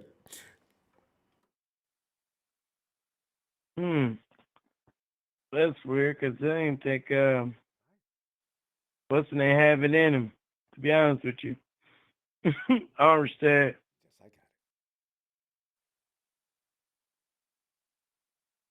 Hello? Yeah, I'm here. I'm being reprimanded by production. Anyway, but go ahead. I said I didn't even think he was up for the challenge, to be honest with you. Jimmy? Or no, I'm talking about Armstead. Oh, Armstead, people come to his social media, him, Kendrick Bourne, and J-Dub, Mostert, for sure I know, have responded, and Sherman have responded to the 49ers taking shots at him. Because I ran into that. I said, man, I guess it takes a lot of nerve to take that kind of shot. And then a few, like when Sherm used to do. Sherm, somebody asked me, hey, Ronbo, man, Sherm hadn't blocked you yet? Nah, not yet. I used to say some nasty things to him, too, but I guess he never got him. And ask Sherm, can he unblock me? When Sherm came to our team, right? I was laughing. I ain't gonna ask he Sherm was nothing, our man. rival. What did he expect? I mean, know, right? He was our rivalry.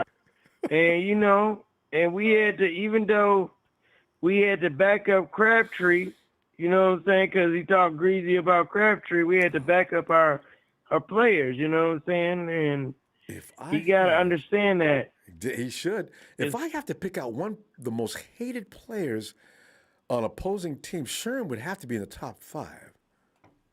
I didn't like him at first till he came to be to play with us, because I just feel like okay, you got the best of it, and you had to just rub it in, and we had to, like I said, we had to have Crabtree's back, even though Sure, maybe number 1, Jay. I'm trying to. Can you think of any player that used to rub the fan base worse than Sherm? I can't remember anybody like that. Not even the Dallas Cowboys. I can't. No. Sherm might be number 1. I can't really think of that either. I would have to say Richard Sherman. He'll keep that distinction forever too. Nobody's ever going to equal Sherm for pissing off an entire fan base. He was great at it, really good. So right, he was. Find out, though. But we opened our arms to him, and Well, he did a good job for us. He could have did a little better in certain places, but he led that team as a leader as well. So we needed Sherman. He was the right man for the job at the time. So look at this. We've been having too much fun here, Jay. We're out of time. Jay, I'll see you Wednesday. All right. All right, Ronbo. Appreciate what you do, brother. Thanks, fam. Yeah. Good night. You too. Have a great night. Hey, if anybody knows, I'm going to ask you Emilio the King question, but it's Emilio.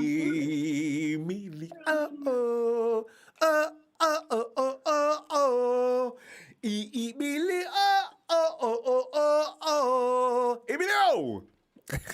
Rumbo, Rumbo. Emilio, before I ask anything, do you remember anybody that rubbed the entire 49er fan base collectively as bad as Sherman? I was trying to think I put Sherman in the top 5. Sherman may be number 1. Oh, I can't remember off the top of my head. I really can't. But there's been a couple players that I just been like, I don't like that dude just at all. Yeah, same here. I just know when it comes to Sherman was the top. He's the most recent one, but we've had other ones beforehand. They always used to talk about the 49ers. I just honestly can't remember off the top of my head. But there's been other players. You think about it. You think about it. What's his name? Well, Michael Irvin kind of did in a way at times, because just the battles they used to go with. What's the dude that spit into the face mask, the Raider, that played? I believe he played with us for a minute too. That linebacker.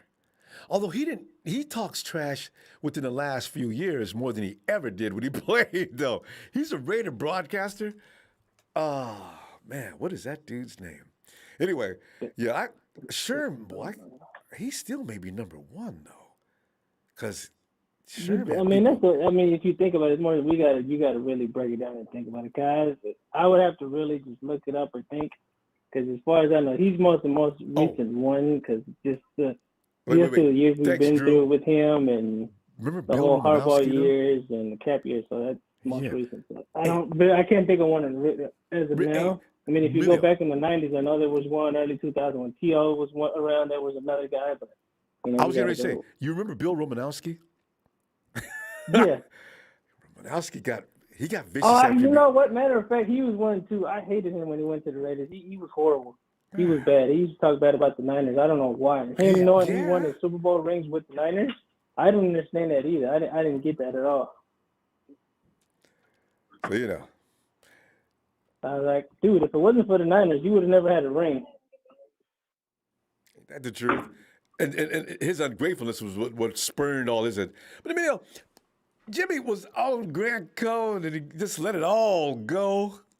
Did you check that out yet? No, I didn't. Oh, I didn't look at it. Hey, fam, I gotta tell y'all, if you get a chance, check out Dub and Greg. That was epic. I didn't know what to expect. I said, check it out. I was going to just check it out for a few minutes to see if it was going to be cool. Man, I watched that whole thing. I couldn't stop laughing, man. That is the whole truth, and nothing but the truth. So help J-Dub. They got to stop messing with him, Emilio. They going to learn. I hope they come at him again this year. That's what he was trying to get him to do. Come at me. Jimmy might as well tell McVay, look at the camera, come at me, bro. I'm not too much of a fan of Jimmie Ward. There's times he has his moments and there's times he flops. So I don't know. I'm not too big of a fan of Jimmie Ward. A lot of people still may not for be. me. Yeah. So it's just, you never, he's like one of those players, you never, one game he might have a good game and then one minute he has a bad game. So, I don't really have too much of a big game with that guy. So, when it comes to playing safety, corner in a while, anyway. Yeah. Yeah, he's that the most position recent safety. we have is Barrett, and he's not really a talker like that. So I don't know. For me, the corners we haven't had one. The biggest trash talker we used to have was Dion, and that was just a 1 year thing. Right. That so was. Because he turned right around. If you really think about it, our biggest talkers were either wide receivers or linebackers, the ones that really ran their mouth. Everybody else didn't really do that. If you really on our team, so as far as I can remember, like I said, it was either a wide receiver on our team that would always talk a lot, or one of our linebackers would talk trash. Everybody else wasn't really that big on doing it too much. Mm-hmm. And even T.O. was like the champion when you think about it. When you think about it, T.O. was our biggest one. Everybody, you think back, T.O. was always our trash talker all the time. He went, "Oh, you can't cover me. You can't do this. You can't do that." He was the main one. I mean, because you think about it, we don't really have that on the night. We don't really get that too much on the night. Usually, our thing is we do our trash talking on the field. We're not finna run our mouth. We finna show you what we do. So that's mostly how the Niner, that's what most Niner players do. They don't really go out there and talk too much. It's the coaches we've had too. I don't think they condone that kind of behavior. I bet you that's no, you got to think about it. No, because you think about it, if you go back with Walsh will say, man, we don't need to do all that talking. We don't need to do all that dancing. We put up points and show you we can shut you down and hit you where it hurts, hit you in the mouth. So they've always been like that. Let's put up points. Because even when Jay Rice used to try to do his dance, and he was like, you know what, I'm not finna dance. I'm just finna score my touchdowns, put up my points, put up stats, and that's what I'm gonna show you what I'm about. So yeah, because Walsh. Can you imagine Kendrick Bourne and Bill Walsh? Walsh wouldn't have been feeling that. That would have been pretty funny. Kendrick, he's still one of my all-time faves for that big smile on his face and boogieing in the end zone. I said, Kendrick, man, he never gets hurt. Matter of fact, now that you bring that up, even Jay Rice said that. He was man, why are you dancing around and you're losing the game? Come on now. So that's actually a prime. That is a prime example. You bringing that up, yeah. Like I said, they did never dance around. They didn't. I mean, of course they celebrated, but they didn't do all that. They just, they like I said, played the game, put up points, beat the hell out the team, and then moved on. They didn't. Like I said, for as far as I can remember, a lot of Niner players weren't really doing that. It was only we celebrate, score a touchdown, and let's get to the next play. Let's get the ball again. Let's win this game. So. Brief celebration, please, and let's get on back to the sideline, please. Thank you, fellas. Because it reflects weird on and a lot of fans look at it differently, but the fans are the ones that voted and pressed the NFL into allowing the celebrations return, and they brought them back. What has it been? 3 years? I mean, they're fun. Of course, they're fun. Like I said, our biggest one, like I said, we go back to Teal. You just couldn't wait to see what he did. It was just Teal was one of the main ones. My favorite one is always going to be the Sharpie. I cannot forget the Sharpie game. I said that is just the greatest one. And it's amazing because he did it against Seattle. I said, man, that's the one moment I will never forget about Seattle. And don't forget catching that touchdown, signing that ball, and getting fined. That is my most favorite Teal. Besides the standing on the star, I was getting ready to say that's still right up there. I said, that's my favorite Teal moment. I said that's one moment I cannot forget. Signing the football. We got to go. I'll be looking for you Wednesday. You got the day off again, don't you? Right, It's man. awfully quiet there. Or you found a quiet today, spot. Yeah. All right. Taking off 2 days, Sunday, Monday. That's the best days of the week, too. All right, fam. I'll be looking for you Wednesday. All right. All right. 90 million. Yep. Hey, Rick. Ronbo. Rick, we're celebrating tonight. We have a man that is verbal and giving, of all people, he's giving the Rams a lot of grief and talk about y'all may as well. I mean, Dub said into the interview by saying, "Man, Rams, y'all gonna learn to leave me alone. And I'm looking forward to this season. Come at me. You know what I'm saying? Bring it." That would have just made my day. That's what he's supposed to do. You know, as Dub says, man, there people targeted me every week, every time I see him. Why me? So, it's on. You got to demand that respect. Yes, it is on. And you gotta walk it like you talk it. Boy, ain't he? He's done it. You talk it and you back it up. Yeah. Because you saw that interview, right, Rick? What are some of the things you took from that Ronbo, interview you really enjoyed? I had to only because you decided to you decided to make that your topic. But I stay away from that cone head. I read about it. I'm the one that's always talking about the cone head and all his little minions. That's me. That's me. I can't stand that. Yeah. Little BI. Yeah. But I did watch it, though. I did watch it. I enjoyed it. Mm-hmm. You know, even though I don't appreciate that man because he's like a prostitute, I'm talking about Grant Cohn. I'm talking about Grant Cohn. He's like a little prostitute, but I appreciate that the interview. You know, gave us a little insight of the man. You know what I'm talking about? Mm-hmm. And I gave him a thumbs down. So. You still give a thumbs down. But Rick, honestly, in fairness, we have to understand Grant's there to make observations that he believes are pretty much generalized and they're unbiased. Although I still feel a bias sometimes, but I think he's trying to come from an angle where you can't say that he's being any kind of a homer or. And I didn't know until recently that he's Grant's not a fan, Ronbo. Yeah, that's he's what I didn't know. He's not a fan. He's not family. That's what I keep telling you. Yeah, so I like understand he's telling you now. and all the empire that he's not family. He's just a shock jock, like you say, and like Howard Stern and a prostitute like Deion Sanders. And it wouldn't bother me if he was like Stephen A. Another caller brought it up.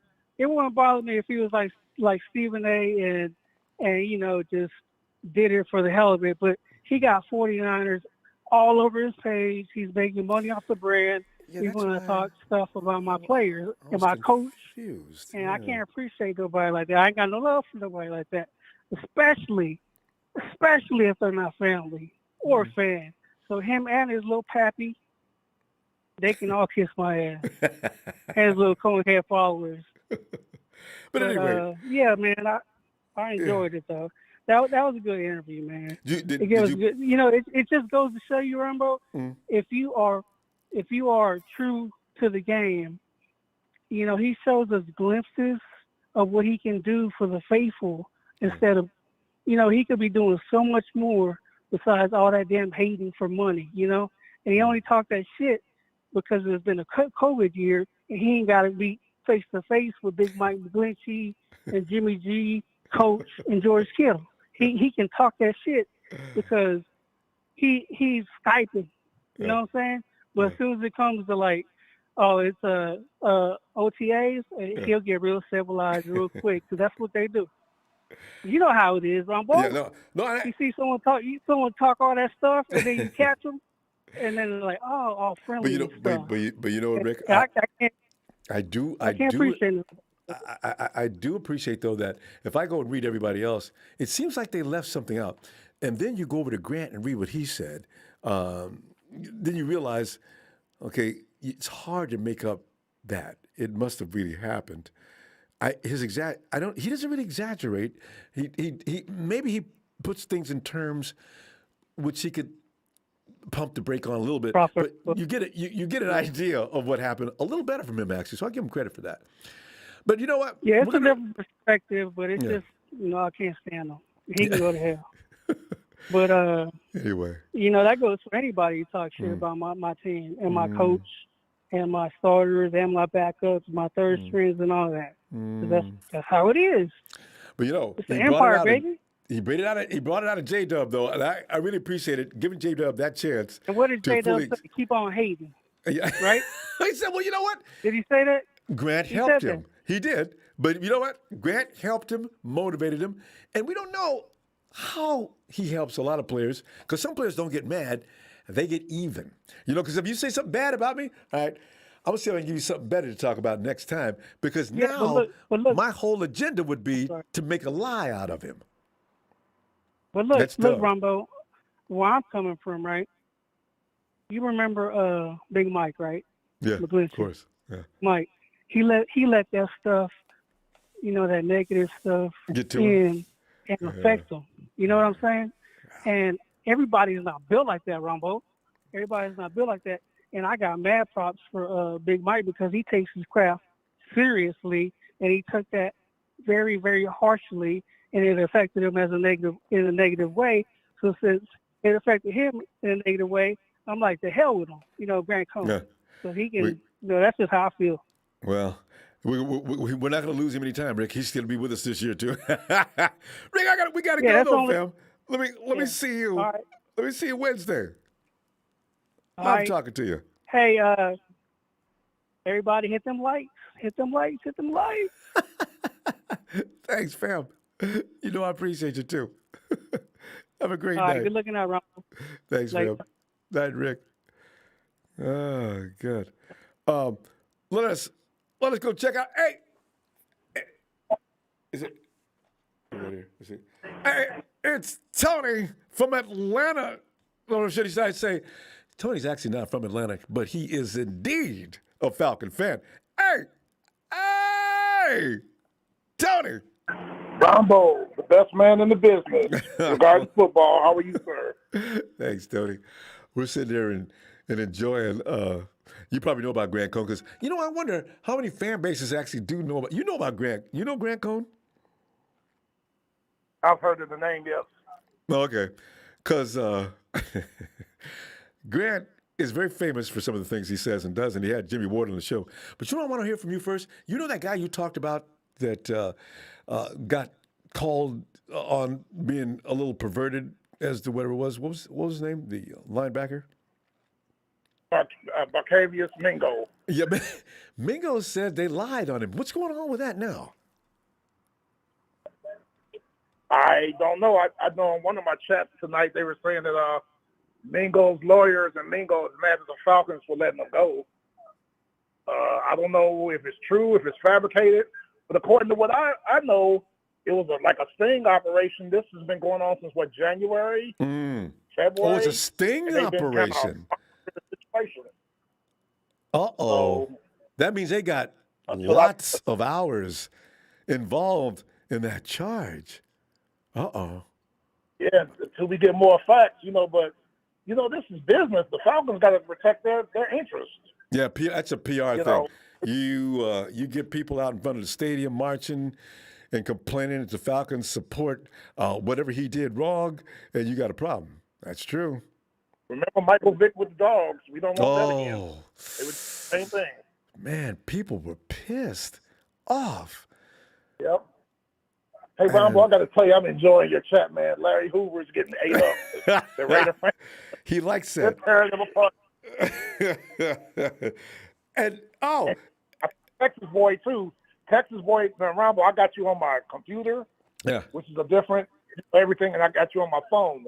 Now, obviously, Texas boy has me blocked on my phone, which I type in messages. But on my computer, I can see Texas boy chatting. He's hiding. Yeah, so hey, Tony, Texas boy, how you been? Tony, I'm glad you brought that up. I'm glad you brought that up because there's on Fox, or should I say, an ESPN Get Up. It's pretty funny. Dak Prescott is better than Matt Stafford. Let's be honest. And you know what? Do you agree with that? Is Dak Prescott better than Matt Stafford? I say they're about the same. They're about the same. The margin is slim. Yeah, because Stafford's just been in the league forever and accomplished nothing. Has a big arm. Okay. But what else? Yeah, he's had a few seasons where he passed for a lot of yards. But you know what, Tony? What kills me about that? People always talk about, well, he passed for damn near 7,000 yards. I said, well, if you're playing from behind every week, it's easy to do. You know? So, I really struggle with that argument. So, Talk to me about wins and losses. Yeah. So I'm looking forward to it. And I looked it up. I looked up the charts after our visit the other night. Matthew Stafford's getting close to 12th, 11th on the all-time list. He's creeping up there. But Russell Wilson's ahead of him, and Russell Wilson's been in the league 3 years. Well, Stafford's been in the league 3 years longer than Russell Wilson. So what does that say?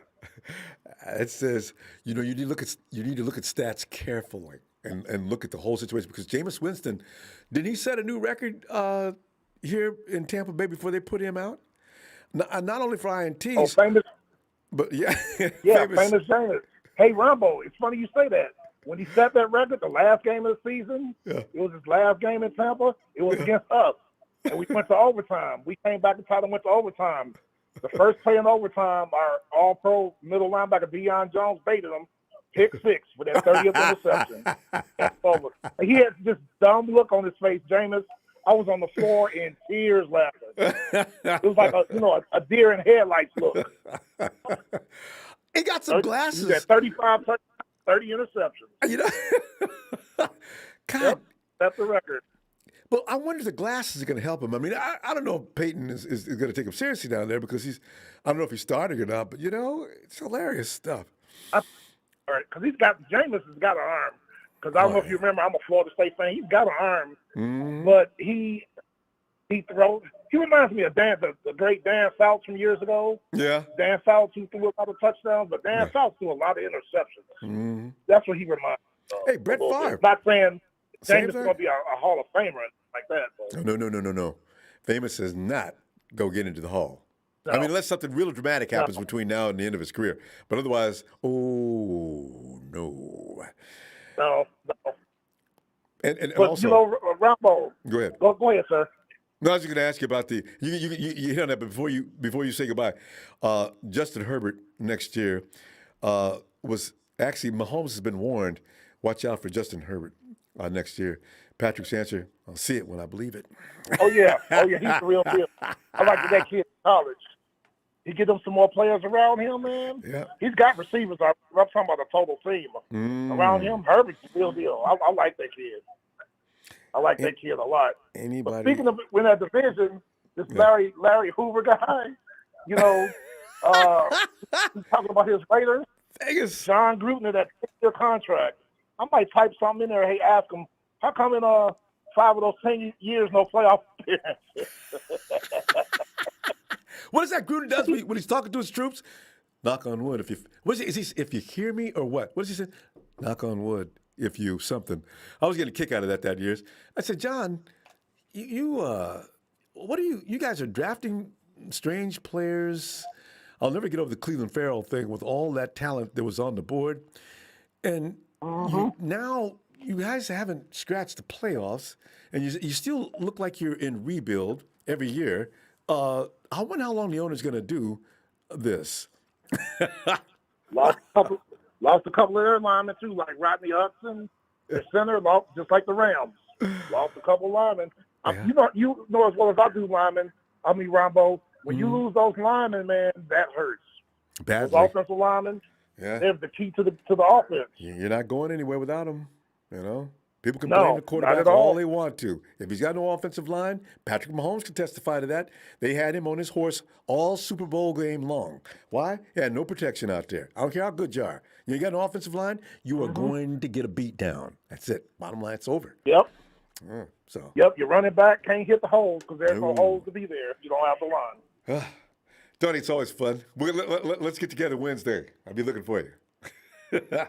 Yes, sir. I'm gonna get back in your chat and mess with Larry. Yeah, Hoover yeah, a you make little sure. bit more. And talk to Texas boys I'll often see as you you Wednesday, can. sir. Yeah. Yeah, Right. Texas boy, you got anything you want me to type for him? Say, Texas boy, forget about it. You're done. Take care, sir. You too. Oh, and speaking of, I seen Ellis getting into somebody there.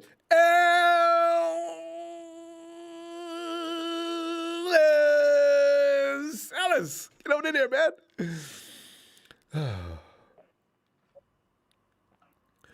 Because one thing about our chat, everybody that goes in the chat always gets to, if you feel like fighting, you can get one. There's always somebody in there from out of town that's going to come in and just be talking. Ellis! Ellis may be tied up with the kids. Hey, Bethel! Why we Ronbo. Bethel? Oh, Ellis, there he is. Ellis! What's up, champ? Ellis, man, I was sitting here, man, and at first I was commending you on in there battling with people taking shots at you. I was just saying, by the way, if you're watching the show passively and you feel like fighting with fans from other teams, for some reason they think they can come in here. So come on in and get stimulated. Ellis! Precisely.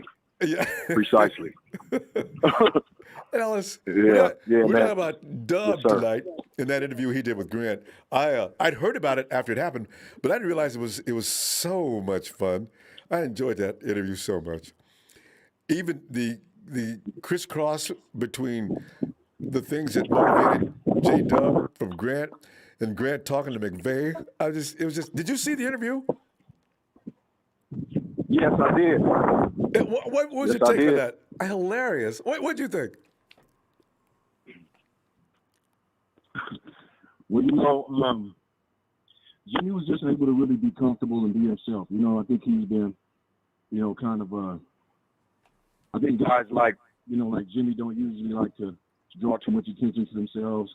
They like to be a little more discreet, a little more private, and then talk with his play and other stuff like that. But he's a regular human being. So Jimmy's funny, man. He's humorous. He's straight to the point. He's confident. He did that, man. So he's talking his shit, man. It was only right, Spontaneous, sudden, sitting up in his chair. Yeah, he knew he was getting ready to say something. Oh, God. Funny. So yeah. Yeah, man. Yeah, I like it. I'm trying to, Ronbo behind the scenes. Jimmy, if you're listening, I hit you in the DM, my brother. We're trying to get you over here to Ronbo Sports, man. So, please, man, if you got some free time, we would love to have you on here. We just want to shower you with some love, man. It's all Niners, here, man. We embrace you with open arms as well as the rest of the team. And, if you listen to Jimmy, man, come on down, man. Check me out at the Immaculate One on Instagram. I hit you on the DM, my brother. Check that out. Yes, sir. Respect. And, Ellis, it's fact. Remember when everybody was on Jimmy except me?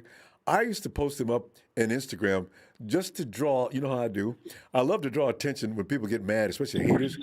And they was in there all over Dub. All of a sudden, he came into the thread and was confronting people. I said, whoa, tell that. I said, you know what? I got half a mind to block that fool, not Jimmy, but the dude he was talking to. But I didn't. Dub was handling it. And Dub asked him, I bet you ain't never played no football, have you? He just went on and on, right? And the dudes kept backtracking. Right. Yeah, well, we don't even know how good you are. We never see it. They're going on and on. Dub's going back and forth. And more than one thread that happened. So Dub, he's already fully aware of my full worship and support of him. So, I never thought about asking him to join. I didn't know, because I thought at one point the PR department was telling the players that they couldn't indulge in unauthorized interviews with, unless the organization they could hold responsible, because it comes down to a legal issue. Sports Illustrated, if the 49ers want to go after Sports Illustrated for something, they can. If they want to go after any network, they can. But I don't know how it works with independents or YouTube. But you know what? We can try. I do appreciate that. If Dub, I love you, man, because you saw it. If we could get Dub on the show, boy, I tell you what, Q&A and production would man. block out any of the haters, but it would be fun.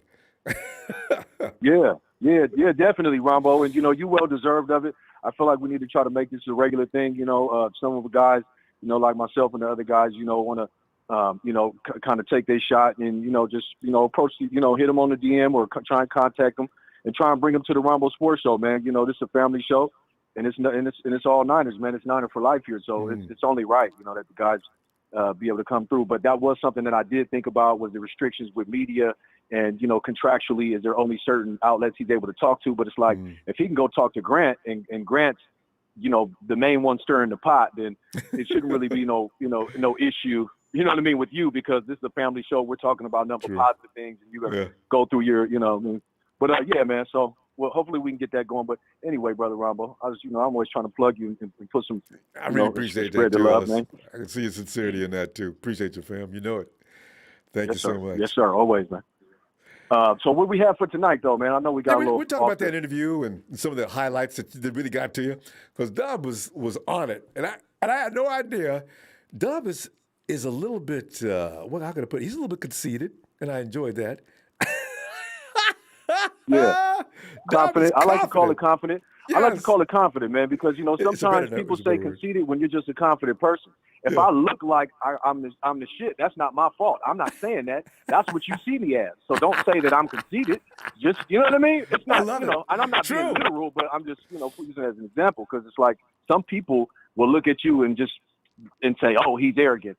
And it's like, why? What about the person, the confidence they have in themselves? Are they going around saying, I'm better than you, and you ain't this, and you ain't that? And, I think those kind of things are a little more, that's that high school bring grounds for that kind of argument. That's arrogance, and those things aren't healthy. But, yeah, man, confidence, man, it's, that's a psychological component that you must have, man, in order just to be able to make it in this world. So that's right.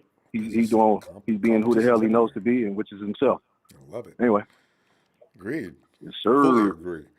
But yeah, Rombo, man, I'm not gonna hold you, fam. But I that's what I see for the channel, man. I just want to, try to make whatever efforts I can and try to, help and contribute and just add things, get them views up, get the everything up, get the support, man. So any of you guys in there that's in the chat, man, that's Niner faithful, or even if you're not and you willing to help, man, go ahead and pitch and advocate for Brother Rombo, man, in the platform. Thanks, fam. And Larry Hoover, be a blessing, man. And Hoover's in it. Encouraging people to hit that dislike. I've never seen that before. Right there, where you can see, Larry, man. Yeah. Okay, all right. they play. Yeah, they got to play. Hey, they got to play the position. And I'll be here at the Raiders game this year. So hopefully y'all there and y'all be ready. Because my cousin here, Raider fan, so we gonna be dressed. But y'all get ready to get embarrassed. You know what I'm saying? Right. Y'all just get ready. All right. Peace and love, Brother Rombo. Hey, back at you. Thank you for the platform. Oh, thank you. Thank you to production, man. Yeah. And always, man. It's we family, man. So it's for life. So it is. Make sure y'all hit that like and subscribe. And yes, sir. Until the next episode. Thanks, Z. Love you, man. I'll see you Wednesday. Love you. Love you too, family. Always, champ. Thanks, man. And Clarence Molina, thanks for that contribution. Says, you got to feel sorry for Mike Mayock, GM. Just a figurehead, in my opinion. He's a better talent evaluator than draft picks. God, that's so true. Remember, we used to, before the draft and the combine, Mike Mayock was like, most of what he said was the gospel. And then you see who they draft, you wonder, why would you do that? That doesn't sound like Mayock. He goes on to say, seems Chucky and Davis running the show. You know it, So why would Mayock stay in that situation? Come on back to NFL Network and probably still be as happy. Back to whoa. Oh, Bethel. Hey, what's up, Ronbo? Bethel, man, we're sitting there going over the conversations and the thinkings of one Jimmy. I mean, I didn't know anything about Ward other than I just loved his play. And the guy, you could put him anywhere in the field. He didn't do everything excellent, but he did things well, and he's that kind of guy. And like he said in the interview, I didn't really care to play all in positions. I just hurt myself being able to play all in positions, but really I'm a safety, So I said, look at Dub. Dub was doing it for the team. It wasn't about anybody else, because some players would have said, look, I'm a cornerback. I play cornerback, coach. I can't help you playing safety. Or I can't. Dub says, wherever you need me, I'm there. Slot, corner, safety, box, I do it all. Bethel, that kind of player should be appreciated by everybody. This is one of the reasons why I never, and I mean ever, said nothing negative about Dub. I defended him like you know how I do. If I like a player, I'll go to war with 1,000 dudes. I don't give a damn. But but Dub, knew it, boy. The dude, Dub is special. Been on the field for the last couple of years. Yeah, well.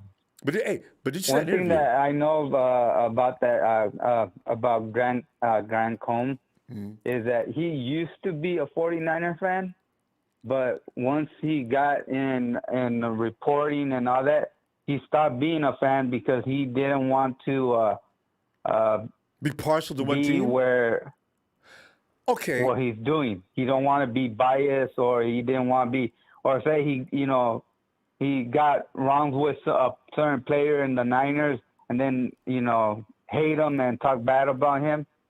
So he just stopped being a fan. So he started being a reporter.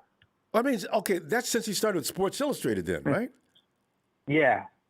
Okay. Yeah, because so he hasn't always. I remember he was talking about that one time, and that's the reason he said that he stopped being a 49er fan was because of he don't want to be biased towards certain players, or he want to do a straight good report on certain players.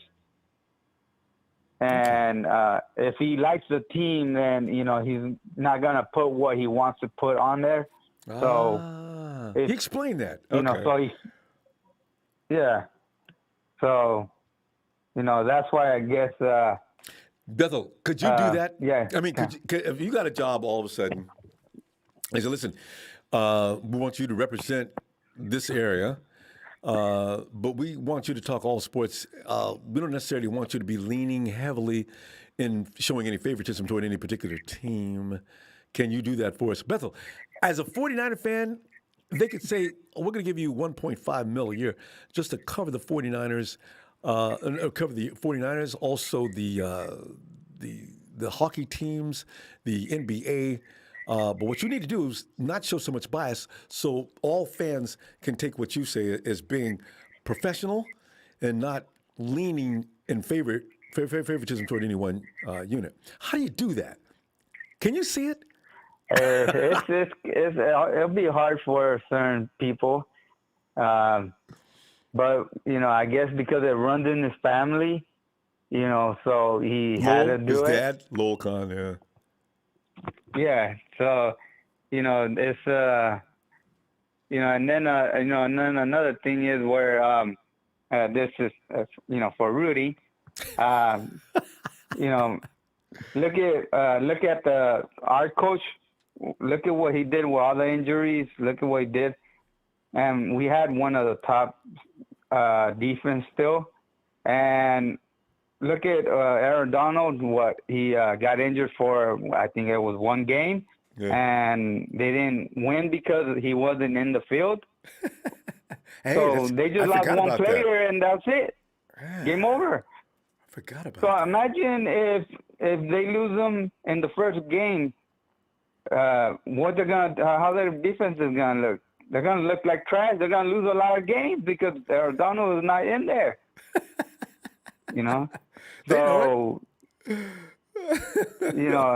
that says a lot because if you don't have a good coach to back up your defense and to put your players where they're supposed to be at, then they're not gonna do good. And I remember Aaron Donald crying like a little girl, because they didn't move on. Because he just can't. He gets frustrated. Remember that year we beat them, the Vikings. That game, that night game, that Monday nighter, and Aaron Donald's slamming his helmet down in the dirt on the sideline. That was the night that Carlos Hyde went buck wild in the run game, and Kaepernick was taking him apart, and we were just tearing him up on defense. Donald was wait.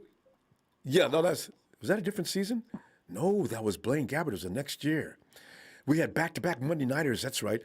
Anyway, they lost, and they couldn't believe they lost to the 49ers. Yeah. Go home, LA. Get your SoCal butt the hell up out of Northern Cal. And see. Yeah, so that that tells you, what kind of coaches we have in our place. Imagine because I remember the first year that our coach went, we had, I think, 14 people injured. And we lost a lot of the games, by 3 points. They were all close games. Yep. But imagine if they were healthy, he would have had a winning season. The second time, we lost over 18 players through injuries. Always. And a lot of them, we lost them by 3 points or, we didn't lose by a lot, just by a little bit. Imagine if they were not injured. He could have had another winning season. Like, he could have had a lot of winning seasons if we didn't have a lot of injured players. So that's what people need to know. Yeah. And if they think the 49ers are going to come back looking like they did last year, people got a surprise coming. Bethel, we got to go, though. Bethel, we're going to be back Wednesday. I'm not talking to you in like, a month? We'll see you Wednesday, okay? You've been busy, I guess. Yeah, I've been really busy, and but I've been listening, and, it just actually, I think it was yesterday I comment. I was in there. I was one of the first one to comment. Reaper Cobra. I said, what's up to you on there? All right. I'll be looking. Yeah, for that was me. Hey, Bethel, what is your name on? If I see you in the chat, who are you? Reaper Cobra 96. Oh, that's you. Oh, okay. Yeah. I'll keep that in mind. All right, fam. I'm gonna look for you. Let's talk All right. Wednesday. Like always, Rumble, good show. Hit Thanks, the man. like for Rumble Sports. Let's go Niners. Thanks, Bethel. Talk to you later. Have a great night, too. All right. You too. Thanks.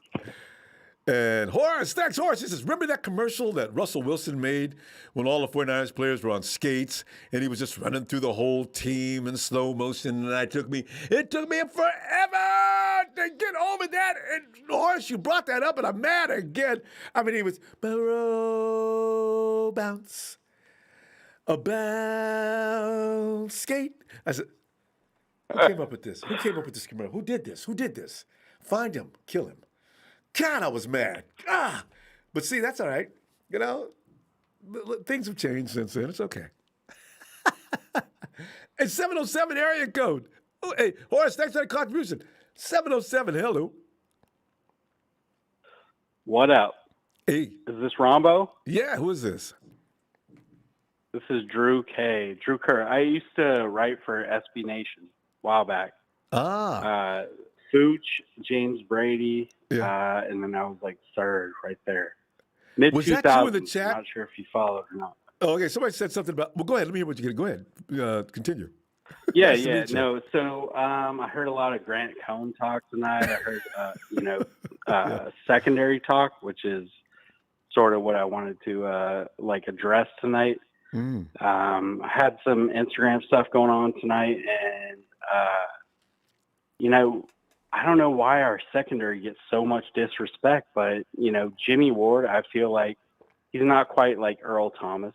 I mean, we can all agree to that. Sure. But he has some of those instinctual skills that he on his Instagram has been doing film breakdown and stuff, and he's like, just don't put a tight end against me. And he like shows this stuff over and over again, like with the Rams, the Seahawks, the Cardinals, and he's just like shutting down these guys that are like twice his size. And you're like, you got to give respect to that. Like he is like smothering these dudes, and Jaquiski Tart, like when he's healthy is like, I mean, it's been a while. Let's be honest.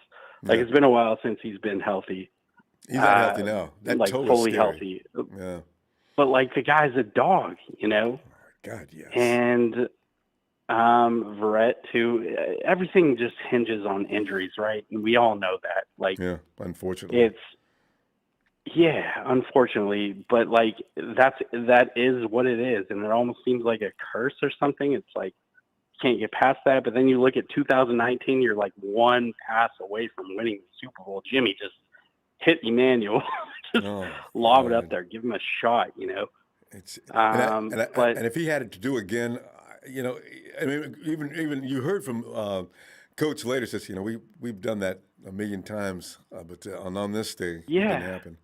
and it's like the biggest moment, and he just like misses that one pass that would have made the difference. Which you get Joe Montana the ball, probably doesn't miss it. Yeah. Steve Young, I don't know how you really can argue that because he's just like way ahead in his Super Bowl against the Chargers, you know, like Aaron Rodgers. But yeah, I mean, well, Aaron Rodgers still has Brees. nightmares about Nick Bosa.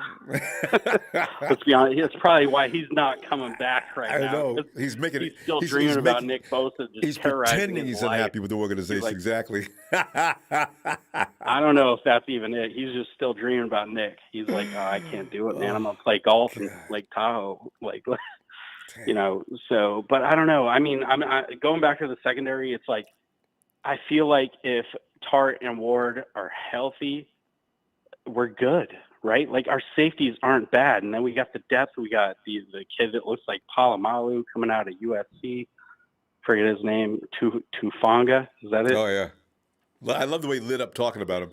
I can't wait to see preseason. Is that it? Yeah, is that his name? I like that guy, man. He Talanoa. seems like he's a dog. Like he's gonna prove himself on special teams, and then who knows, right? Yeah. Marcel Harris. I don't know, man. He's had like a little bit of years to Sam, what is your name do again? it. I don't want to call you 707. What is your name again? Drew K. Drew K. The Niners Nation fans out there will remember me. All right. I wrote like 800 articles for SB Nation. I wrote for Bleacher Report. Yeah, people. I've got my own in the website, chat The now. Hometown Fan. Yeah. Anyway, that's But not Drew, relevant. Marcel Harris, Trying to talk Hufanga. Niners football. Yeah, Drew. I'm looking at Marcel Harris, Hufanga, Kowalski. Are we keeping all three? Are we getting rid of all three? Is that what you're asking? No, keeping all three. I'm wondering, is there going to be just two guys in that unit? Or are we keeping three? Well, for strong safety, I think you got to go two and hope that second stringer is just a dog on special teams, right? Okay. I think we're going to keep like, you know, I think 5, 6 defensive backs. Because Hufanga's I'm going to sorry. stay because he got drafted, right? I assume, because they rarely cut draft picks. And Kowalski's going to be the starter if he's healthy. And then you mentioned Marcel Harris. I keep forgetting about Marcel Harris and the feasibility of him making this team, although he's improved a lot in the last 2 years. Of course, yeah. And he's actually been improving on special teams, which is a huge plus for him.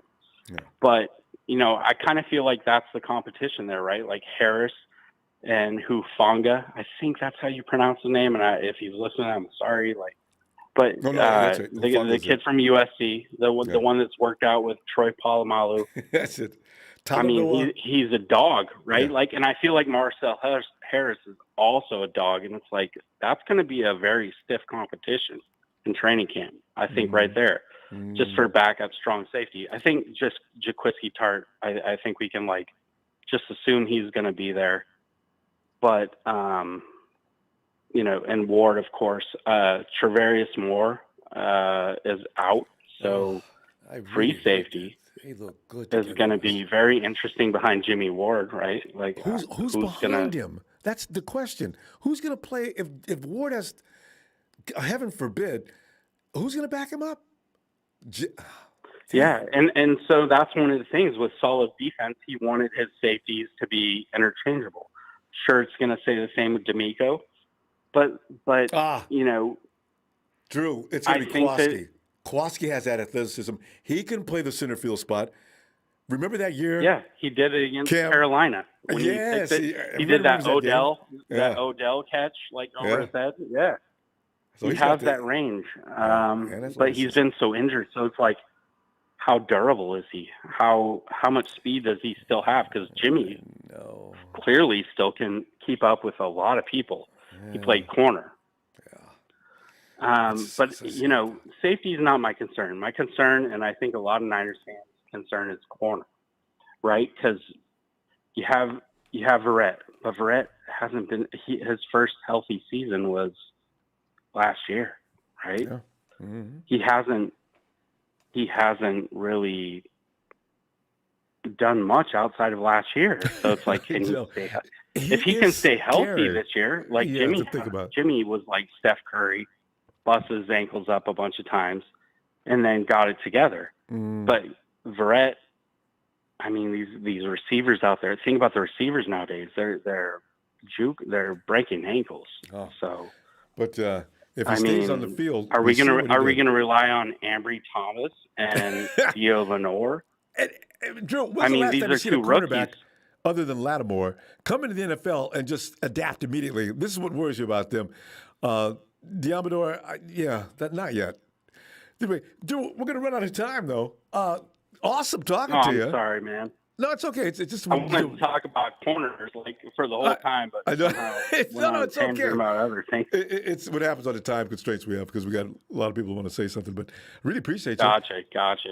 Let me let's I'll call in again, man. I had media credentials for the Niners and stuff. Hopefully you'll remember my name. I got you written down. All right. Next time you call in, we'll know you by your phone number. No problem. Gotcha. Thank you. Drew. 707 Drew. Yeah. It's got a nice ring to it. Thanks, Drew. Talk to you later. All right, man. All right. See you. Have a good night. Here we go. And hey, Tommy.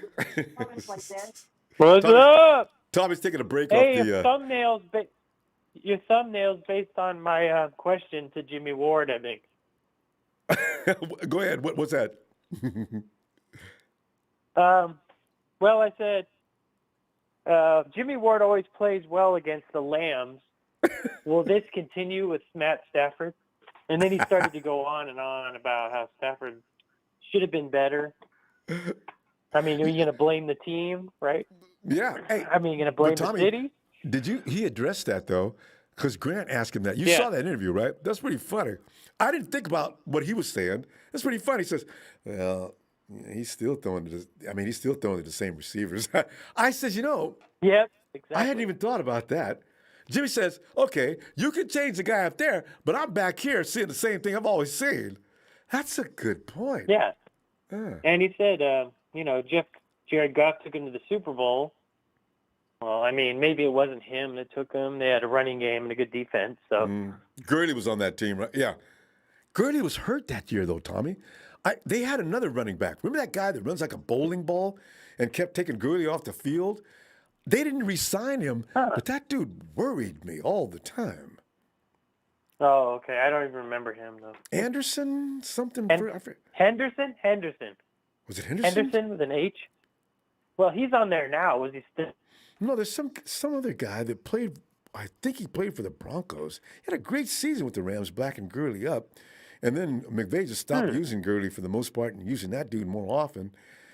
And he did a good job. I think they always had a two-headed monster. Oh, yeah, they've always had. That's what they do. But Gurley was so good. I mean, that guy was a beast, man. It's a shame what happened to his knee. Arthritis. And that developed from Georgia. Yeah. Remember, he came out of Georgia with that knee torn ACL, and it caught up with him a few years later in the pros. Yeah. So, yeah, that was a good interview. I mean, everyone's hating on Grant Cohn, whatever. He's not a fan. We've discussed this before. Yeah. He's a beat writer for the Niners. He just keeps them accountable. I mean, I don't agree with everything he says. He doesn't talk smack about the Niners. He was very respectful to Jimmie Ward. I mean, and Jimmie Ward came on and he was throwing F-bombs. I'm like, I guess you're not going to monetize. You're not going to monetize this video. Yeah. He wasn't throwing him at Grant. Although, I've never seen a guy. Notice how he talked to Grant with a smile on his face as he was actually throwing daggers back at him. He says, "Yeah, we watch you. But you do good. You're good. You're a good asshole. You know. You mean we get energy from you. So you keep being one. South, he's got that Southern twang going on. But it was so smooth because Jimmy says, "Yeah, I just think, why is he saying that about me? I just challenge Yeah. myself and I decide, maybe I'm gonna change his mind. Because a lot of guys wouldn't act like that. Jimmy, dude, his personality is amazing and his whole character. Yeah, It's really special. Definitely. I mean, you got to be kind of a little wacky and very confident and He is. to be a DB. You have to be a little crazy to want to be that position because you're constantly getting shut down. I mean, look at all the great receivers that make him fool out of you sometimes. Depends. So many. It's bad. It takes a certain type of personality to even play that position. And he's been out of his position for a while, which he went into. He's not a good cornerback. He's he's a safety. Yeah. And maybe he was a first-round pick, so that's a lot to live up to. Yeah, that'll get you in trouble too. But I think he's been doing a good job. I mean, he's a great tackler. And like what he said about what he said about Kittle was cool. I mean, the guy's a mismatch nightmare.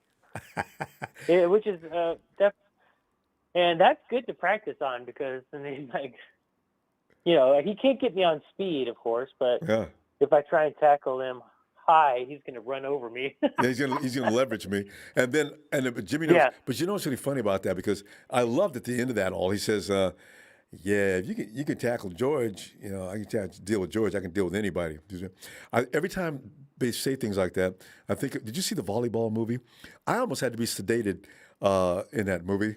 As soon as the coach told his volleyball team, he brought in a bag of wrenches, and I'm not talking just small wrenches. He brought in. Oh, you've seen dodgeball. He brought in This is what the sack of wrenches is for. He starts throwing pipe wrenches at him. You can kill somebody with that. If you can dodge a wrench, you can dodge a ball. You can dodge a ball. Don't get me started on quoting movies, but Anna doesn't like it. Which movie? Anna, you gotta love that movie. It's hysterical. Oh God. Oh, she loves Ben Stiller. Ben Stiller's a comic genius, man. Oh God, yes. Have you seen what's that movie? Heartbreak Kid? God. Oh, wait a minute. Who's in that? The title I remember. That blonde chick. She's really skinny. I forget her name. And he just thinks she's amazing, but turns out she's a lot of trouble.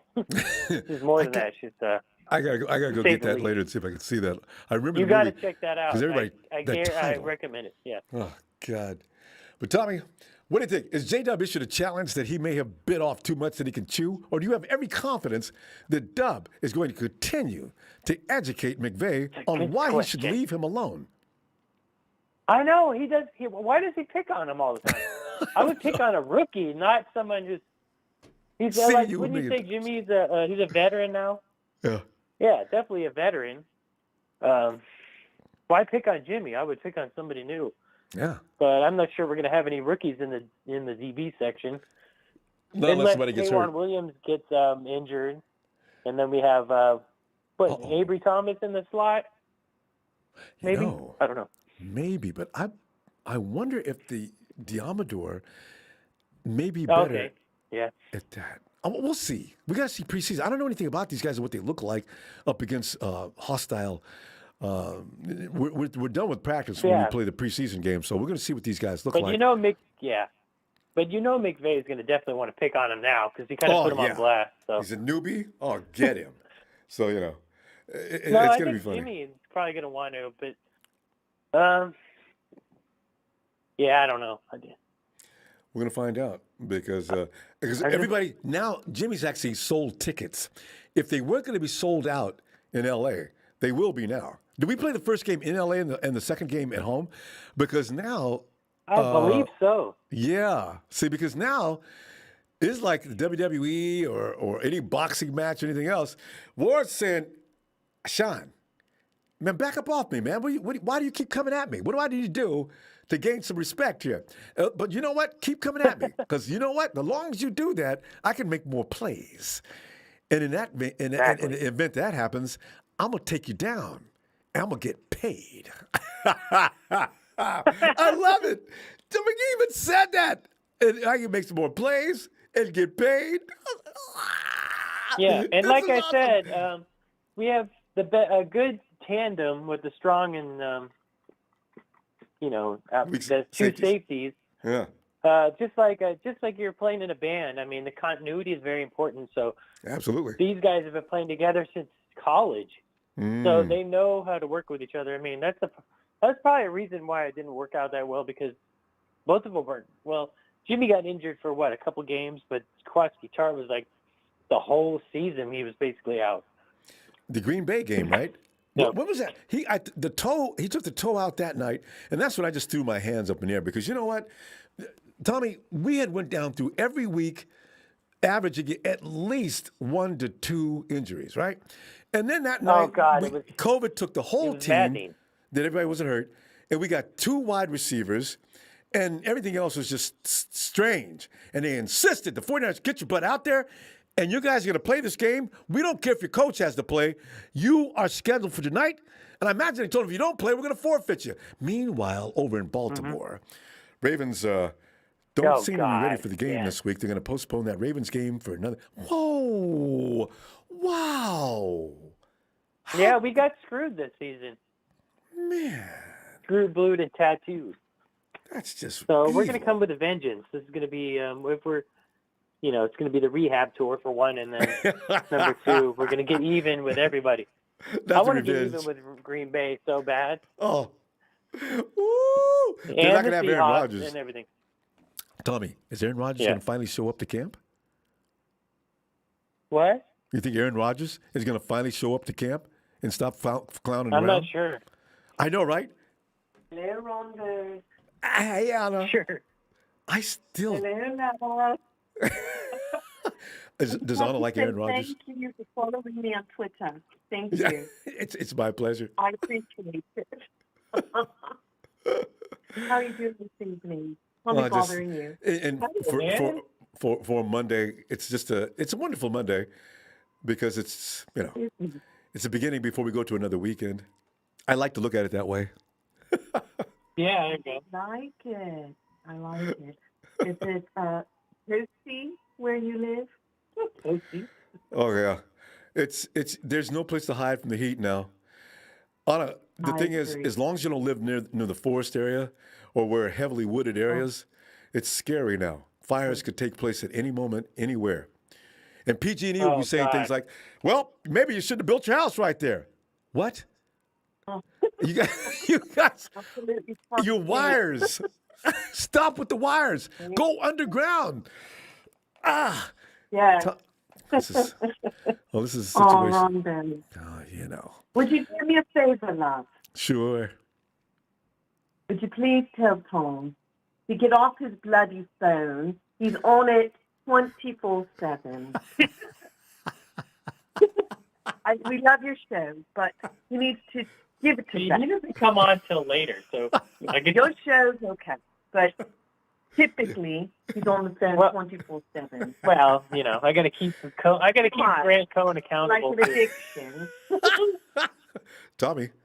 I'm always watching this podcast. Tommy. We've got for the entire Niner Empire.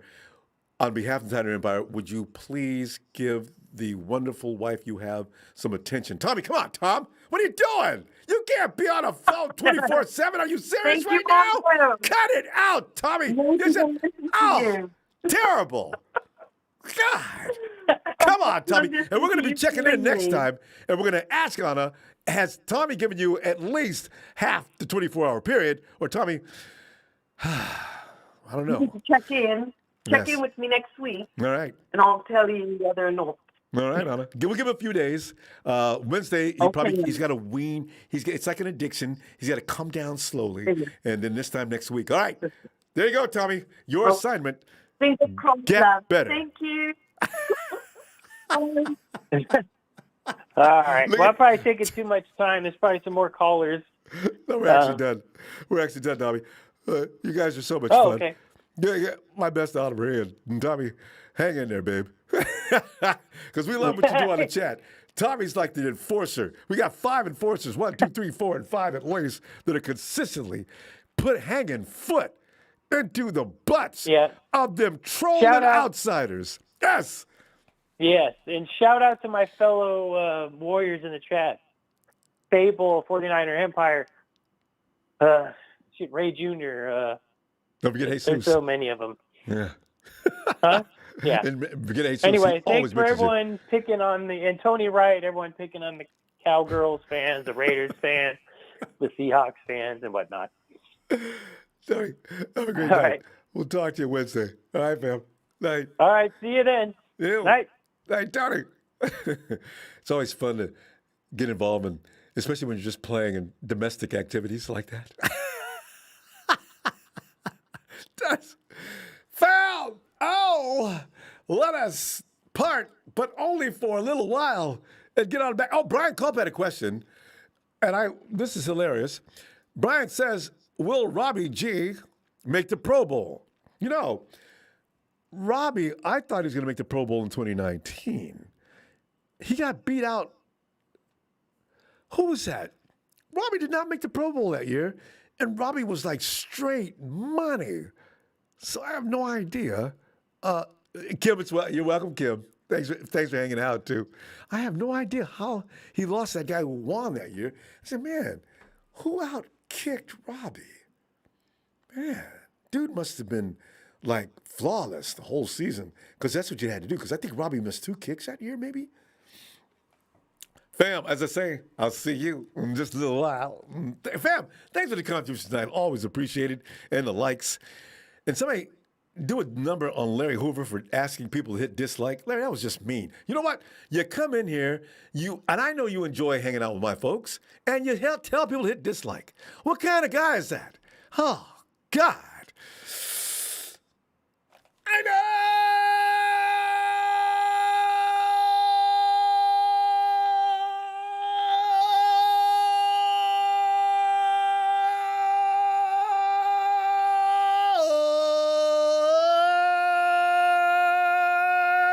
coming after you. 2021, J-Dub. Look out, McVay.